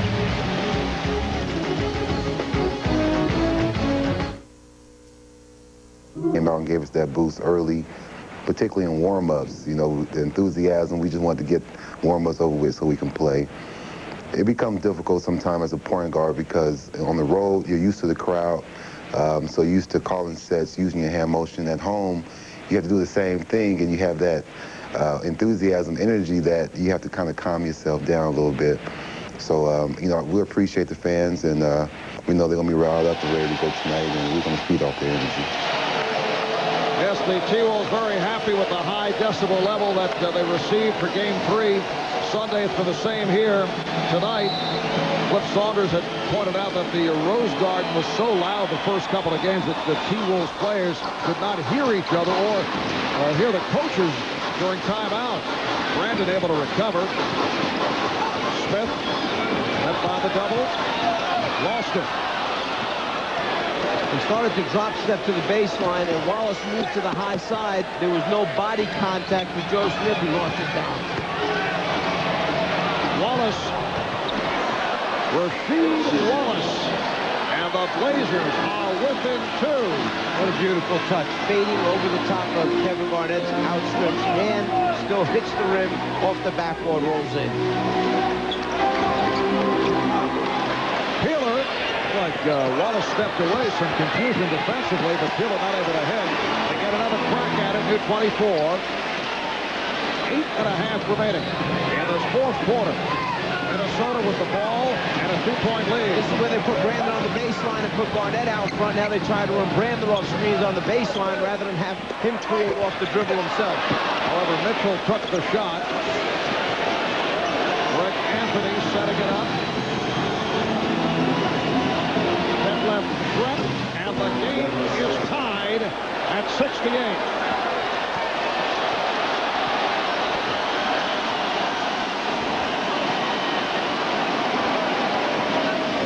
strikes for Minnesota to have a poor shooting night. They need to make baskets tonight, obviously, to move on and advance as Garnett fires again. They're shooting under 38% right now for the game. Meanwhile, Portland in the midst of a 7-0 run. Anthony fires again from downtown. Last touch by Smith. Smith and Mitchell vying for that loose ball. They have been boxing Grant out, keeping him away. They've been more effective than we saw on Sunday.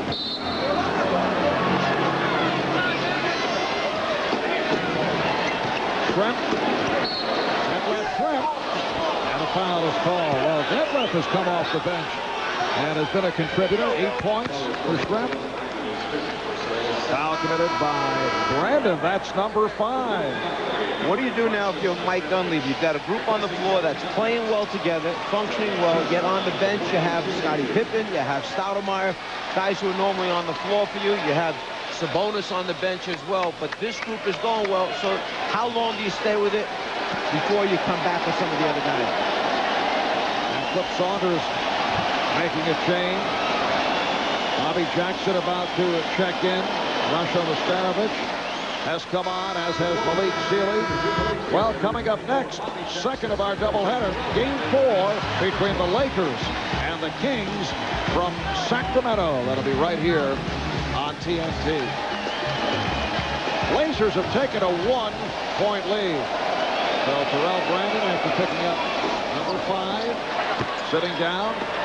Minnesota with a backcourt of Jackson and Peeler. Up front, Starovich with Sealy and Smith. Garnett also getting a rest. Blazers up by 2. Jackson. Anthony in the open court. Smith back. The lob for Wallace. Unable to connect. When Wallace turns and looks at the official, he felt the Starovich move underneath him as the lob pass was thrown. He tried to convert. Big defensive play that time. Yes, Peeler turned back. Here's Anthony. Starovich got a piece of it. Smith missed the putback. I'm surprised the official did not call rim interference that time as Minnesota hung on the rim. That's what Mike Dunleavy is saying to Ted Bernhardt as play continues. Peeler backs it up. The steal by Smith. Oh, he could not control. Coughs it back up. Let's go back a second and take a look at the call that Mike Dunleavy was arguing about on the field goal attempt. Here comes Portland down. Anthony goes up with the shot. It hits on the rim, and then there you see the grab, and the ball does bounce again. Keeler grabs the rim. Dunleavy wanted the goaltending call. He wanted the 2. That's what he's talking about now. The T-Wolves struggling here in the 4th. Just 2 of 11 from the field, and they've turned it over 3 times. The rules are changing. Hiya, hon. In a town where things aren't quite right, Okay, real good. it takes a real expert to track down what's gone wrong. Think I'm gonna barf. See the Academy Award-winning Fargo, Saturday at 8, part of the Saturday Night New Classics on TNT.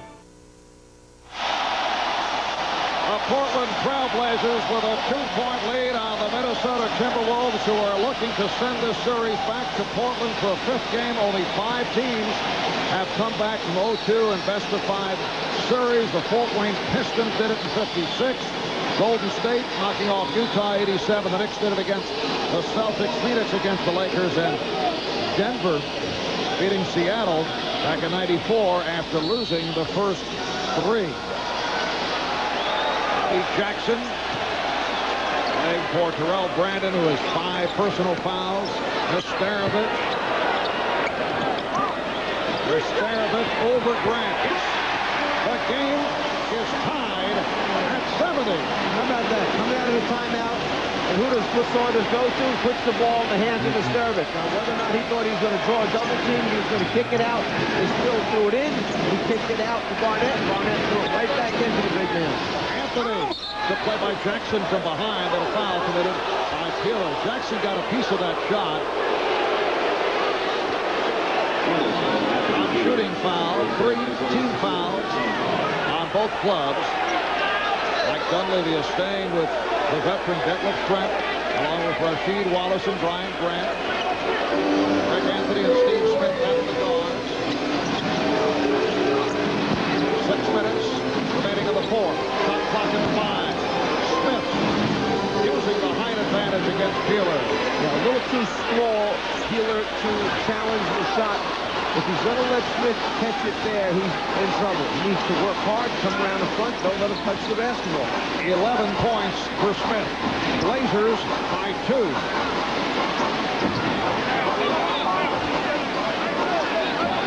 Jackson. Yes! It's a 3 for Bobby Jackson. Minnesota takes a 1-point lead. Huge shot that time. They really wanted to go to the Starovich again in the low post, but Grant fronted, took away the entry pass. They reversed it. The jumper right there by Jackson. Coming up on 5 minutes remaining in the fourth quarter. The double team on Smith. Smith forcing with the shot clock running down, and a loose ball foul against Minnesota. And just by Peeler working harder, you see how far out. And we have a little confrontation between Steve Smith and Anthony Peeler taking place as the officials and teammates are breaking up. I was just starting to say Peeler had worked very, very hard on Smith, fronting him, body on him to try and get him off the low post area. Smith does not back it off. Uncharacteristic of Steve Smith to pursue it like this.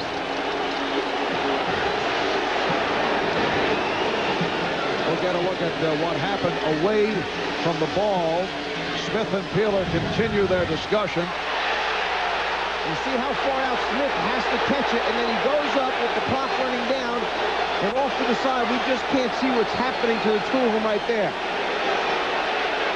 Meanwhile, Steve Smith continues to talk to Anthony Peeler, and the coaching staff trying to keep Smith away.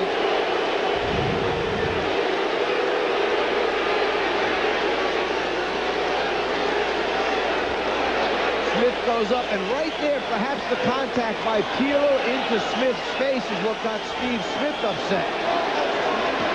We have not received the official word on what the call or calls are. Now Don Baden is walking over to the scorer's table.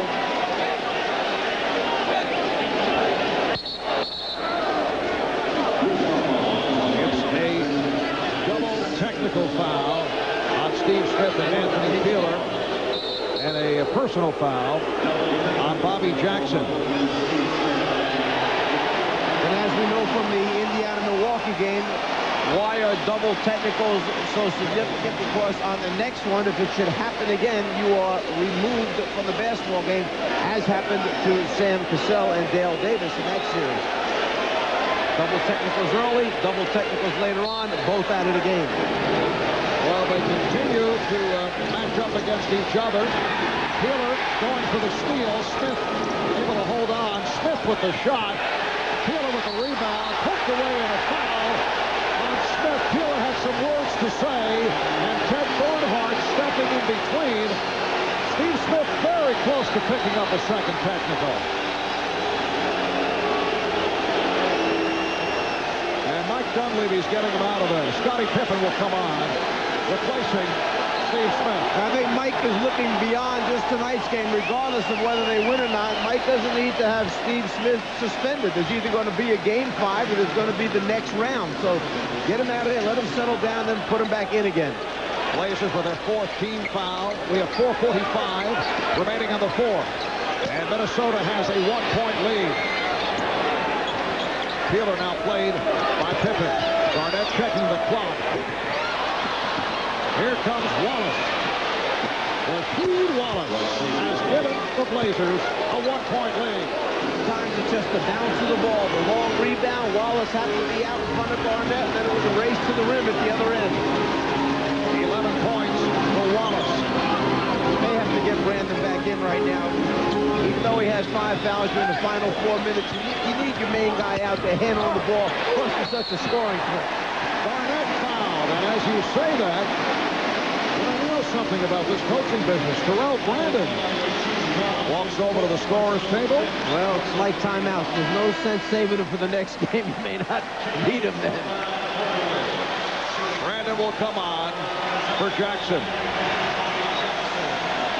Kevin Garnett, 4 for 4 from the line. What an effort by the third-year player from the University of Minnesota, Bobby Jackson. Garnett has not shot well tonight. Remember, he opened the series with that 6 for 20, although he did have a triple-double. And tonight, just 5 of 17, but he's done it in other areas. 9 rebounds, 9 assists, on his way to a possible third triple-double in the series. Let me give you another tough decision here for Flip Saunders. He has Malik Sealy. No, he doesn't. He has Malik Sealy out on the floor right now. So I was just going to talk about the fact that Sealy on the bench, having 10 points. Right now, Peeler on the floor, just 1 for 6 from the floor, scoring only 2 points. So decision is we come back with a Sam Mitchell, play Mitchell at 3, leave Sealy on the floor as 2, or stay with Peeler. Steve Smith, as you saw, back on the floor. Minnesota by 1, just under 4 remaining in the fourth quarter. Smith being played by Sealy. Pippen off the head fake. Now Smith for 3. Yes! Steve Smith from downtown, and the Blazers lead 77-75. Smith with 14 points. 7 have come here in the fourth quarter. 3.5 to go. Shot clock at 6. Peeler, Pippen fell down. Peeler brought it back. Grant with the rebound. Court was very fortunate that time. Pippen went to close out. A little up fake by Peeler. Scotty lost his footing. Peeler goes by and just misses the short jump shot.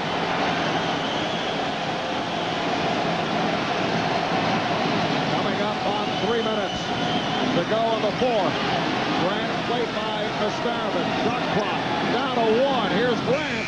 A big bucket by Ryan Grant with 1 remaining on the 24. The Blazers now lead by 4. And Grant cleared just enough space. When he turned into his right shoulder, he moved the Estarvin back, got the space he needed to get a look with the clock running down. Shot clock at 6. Estarvin for Sealy's got to get it off. And Pippen on the loose ball. Sometimes the ball just bounces the right way for you. In the first half, the ball was bouncing Minnesota's way. Down the stretch here, the ball is bouncing Portland's way. The 22nd timeout. Mike Dunleavy changing it to a full timeout. So Portland has 3:20 remaining. Minnesota with 2:20. We have 2 minutes and 20 seconds left in the fourth. The Blazers by 4.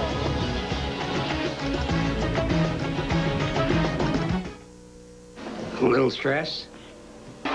Portland likes to put the ball in Scottie Pippen's hands in the middle of the floor. Send the 2 big people down low to the block area. Have 2 wings out wide. Pippen's job. Pick a seam, get in the seam, and read the defensive guy.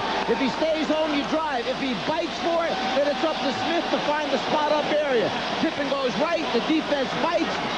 Steve Smith, spotting up, hits the big 3. The Blazers have outscored the Timberwolves 22-11 in this fourth quarter. Entering the fourth, Minnesota led by 7. The season is now on the line for Minnesota with 2:20 to go. The Blazers up 79-75, and they have the ball. Minnesota's next foul will put them over the limit. Timeout called. Pippen did not find anyone, so they use the 20. Avoiding the 5-second count. Second half of the doubleheader. Just ahead, the Lakers and the Kings from Sacramento. Lakers hoping to wind up the series, take it in 4. Sacramento looking to extend to a 5th and final game that would take place back in Los Angeles.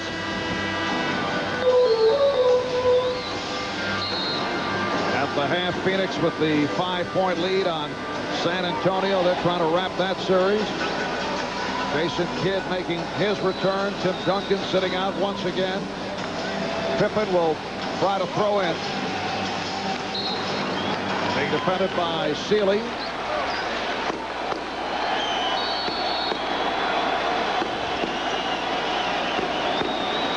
Sabonis back on the floor, able to reach for that inbound. They like to do that. They like to have Pippen pass the ball, and as soon as he passes, he cuts him out of bounds, tries to get the return pass for Estarvin. Good read. Shot clock down to 3. Smith But Serbiak got a piece of it. Here's Brandon. He has Sealy and Serbiak, but the Blazers get back. Well, Terrell not one to take a chance. He's careful with the basketball. He knows at this time in particular they need to get a good shot at the basket, being down only 4 points. Oh, pass recovered by Nesterovic. Brandon for Garnett. Shot clock running down. Wallace with the rebound. Minnesota not able to find a good shot. Yeah, and Garnett, really, it's not his fault. I mean, he gets the ball in his hands. He looks up, and there's 5 seconds left on the 24-second clock. And Garnett appealing to the crowd to make some noise, which they do. Shot clock at 5. 1:20 to go on the fourth. Portland with the ball and a 4-point lead. Brooklyn too late. 24-second violation. Got the third now 24-second violation for the game tonight. And 3 in the second half. Now Minnesota uses its 20 with 1:16 remaining in the fourth quarter. Minnesota in the midst of another drought period. As we have been mentioning, they have not shot well, just 36% from the field. They're down by 4, and they will have the ball. But what has Minnesota used over and over again this season? They get their 2 best players, that's Terrell Brandon along with Kevin Garnett, involved in a pick-and-roll situation. If you have a dominant post-up player, you might go down low there, see if you get a double team, kick it out, swing it, see if a 3-pointer develops. Otherwise, right now, go to your main guys, Garnett or Brandon. You have plenty of time left to get a score, you get a good stop, then come back down and try and get the next score. So it's not like you have to have a 3 right now. Not necessary. A high percentage shot is what's necessary. Timberwolves just 4 for 17 from the field. In this fourth quarter, they have not scored in nearly 3 minutes. They have not come up with a field goal in 4 minutes and 10 seconds. Brandon putting the move on Anthony. And misfires on the pass. Was deflected away. Last touch by Portland. Serbiak will throw in 1:05 remaining in this fourth quarter.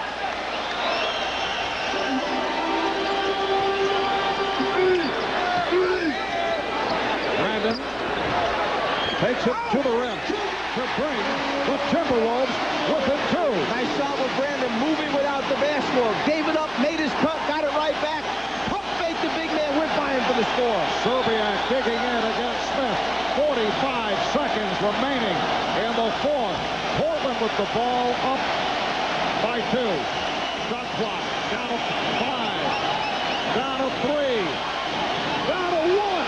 Wallace banks it home, and that was not his intention.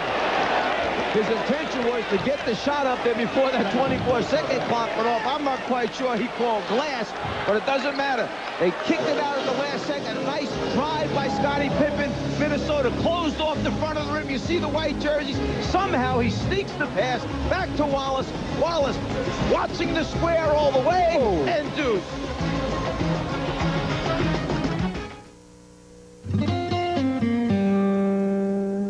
Back in Pennsylvania, a father hung a tire swing from a tree in the backyard for his 9-year-old son. That kid spent endless hours with that swinging tire, but he wasn't swinging from it, he was throwing a football through it. That kid was Joe Montana. When you're an original, you do it your own way. Original Coors. Original Coors. Good throw.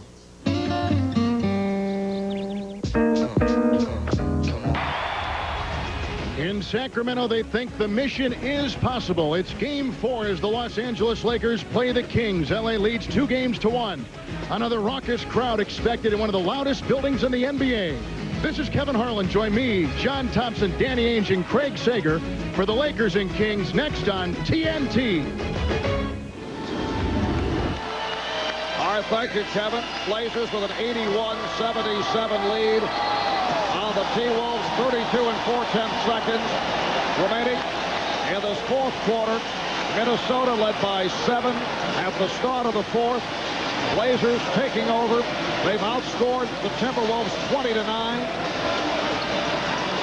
Wally Serbiak will throw in from right in front of our broadcast location. One timeout left for Minnesota. Blazers with 3. Zerbiak given the room by Smith. Brandon. Smith's not able to hit. And deflected out. Last touch by the Blazers. 24 and 7/10 seconds remaining in the fourth.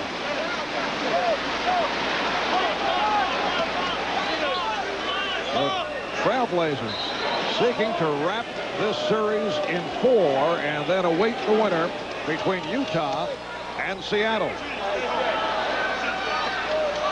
We have a little fake back pick, I think, here by Garnett, and then instead of coming off the screen, Sealy go the other way. Garnett taking it right at Wallace. And a loose ball foul against Minnesota. Wolves are over the foul limit, so the Blazers will head to the line. Well, Garnett trying to make something happen, try to draw the foul there, and then as he goes in, the shove right at the end on Wallace as Wallace comes up with the basketball.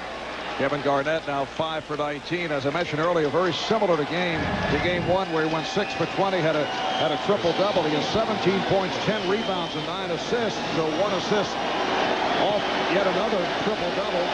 Rasheed Wallace 1 for 2 at the line, a 70% foul shooter. Wallace hit that bank shot, just looking to get it off to beat the 24. An enormous shot a moment ago, and he extends to an 82-77 lead with 20 seconds left. Minnesota has 1 timeout left.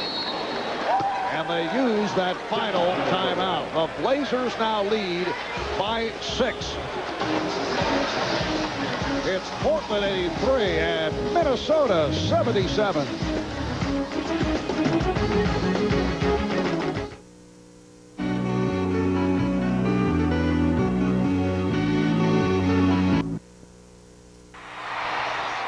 Ernie Johnson in Atlanta. Remember, Game 2 of our TNT doubleheader still to come. Arco filled up and ready for Kobe Bryant and the Lakers taking on Jason Williams and the Sacramento Kings. The Kings trying to stay alive in that series, the best of 5 with the Lakers. Let us get back now to Minnesota. Thank you, Ernie. The Timberwolves using their final timeout. 20 and 1/10 seconds remaining in the fourth quarter. Garnett will inbound from midcourt. Portland with a defensive substitute. Stacey Augmon comes on.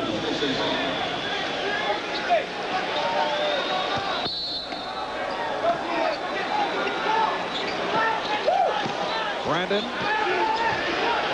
Here's a quick shot here. Garnett gets it away from three-point range, so that will wrap it with 12 and 4/10 seconds remaining in this fourth quarter. The Blazers back to the foul line, and the Timberwolves are hearing the applause and appreciation from the crowd. They go 50 and 32 in the regular season, best record in the history of the franchise. They finished number 6 in the West. They play the Portland Trailblazers, who had the second best record behind the Los Angeles Lakers, extremely well. They lose by 3. They lose by 4. They beat them here at home on Sunday and had a 7-point lead going to the fourth quarter here tonight. But the Blazers able to turn it around down the stretch in the fourth. Look, this Trailblazer team was put together with a lot of veteran players. There have been a number of playoff games. This is a growth learning process for the Timberwolves. They just had a great season, gave Portland everything they could ask for in this particular series. And this is a team that will remain together, 9 players under contract, so it's a franchise that will continue to grow. This series is all over. The Trailblazers win it in 4, and now they await the winner between Utah and Seattle. The Jazz and the Sonics playing Game 4 tomorrow night in Seattle. Utah up 2-1. That'll be seen on TNT. The final here at the Target Center. The Blazers 85 and the T-Wolves 77. Let's go to Cheryl. All right, I'm ready for Steve Smith right quick. Hold on. All right, Steve. I'm not sure that Rasheed called that last bank, but you guys will certainly take that last shot. But talk about the first half. You were 1 for 4. What got you going in the second half? Well, definitely I know I have to be aggressive. But you know, on this team, you got to pick your spots. We have so many guys that can play. But at the end, Coach started calling my post plays, and, you know, and I started taking the shots. Steve, this was a Minnesota team that pushed you guys in this series. What do you take from this and advance in the second round? Well, you know, they play hard. They play under control. They play with a lot of poise. And they put our backs to the wall in this game and the last game and all the games. But I think we came out with our experience and our depth. Things certainly got heated between you and Anthony Peeler. What happened? Well, we got tangled up. I think I hit with him in the elbow earlier. And then he tripped me and tried to step on me a little bit, but it's all good. I already know the answer to this question, but I'm going to ask you anyway. Any particular favorite, or who do you want to play in the second round? Well, it doesn't matter. I think both teams, Utah and Seattle, give us different matchup problems, but we just happy we got out of it, and we're playing in the second round. All right, congratulations, Steve. Thanks a lot. Let's go back to you, Mark. All right, thank you, Cheryl. And Steve Smith hit that big three down the stretch, finished with 14-6 Blazers and in double figures. You see the brackets, Lakers and Sacramento coming up next. Portland defeating Minnesota, so they await the winner between Utah and Seattle. Kevin Garnett leading the way for the T-Wolves with 17 points, 10 rebounds, and 9 assists. Again, the final, the Blazers 85, the T-Wolves 77 to take the series in 4. For Cheryl Miller and the Czar, Mike Fratello, I'm Marv Albert. Good night from Minneapolis. We'll have more on this game throughout the night. Next, the Lakers and Kings. Let's go to Kevin Harlan in Sacramento. There have been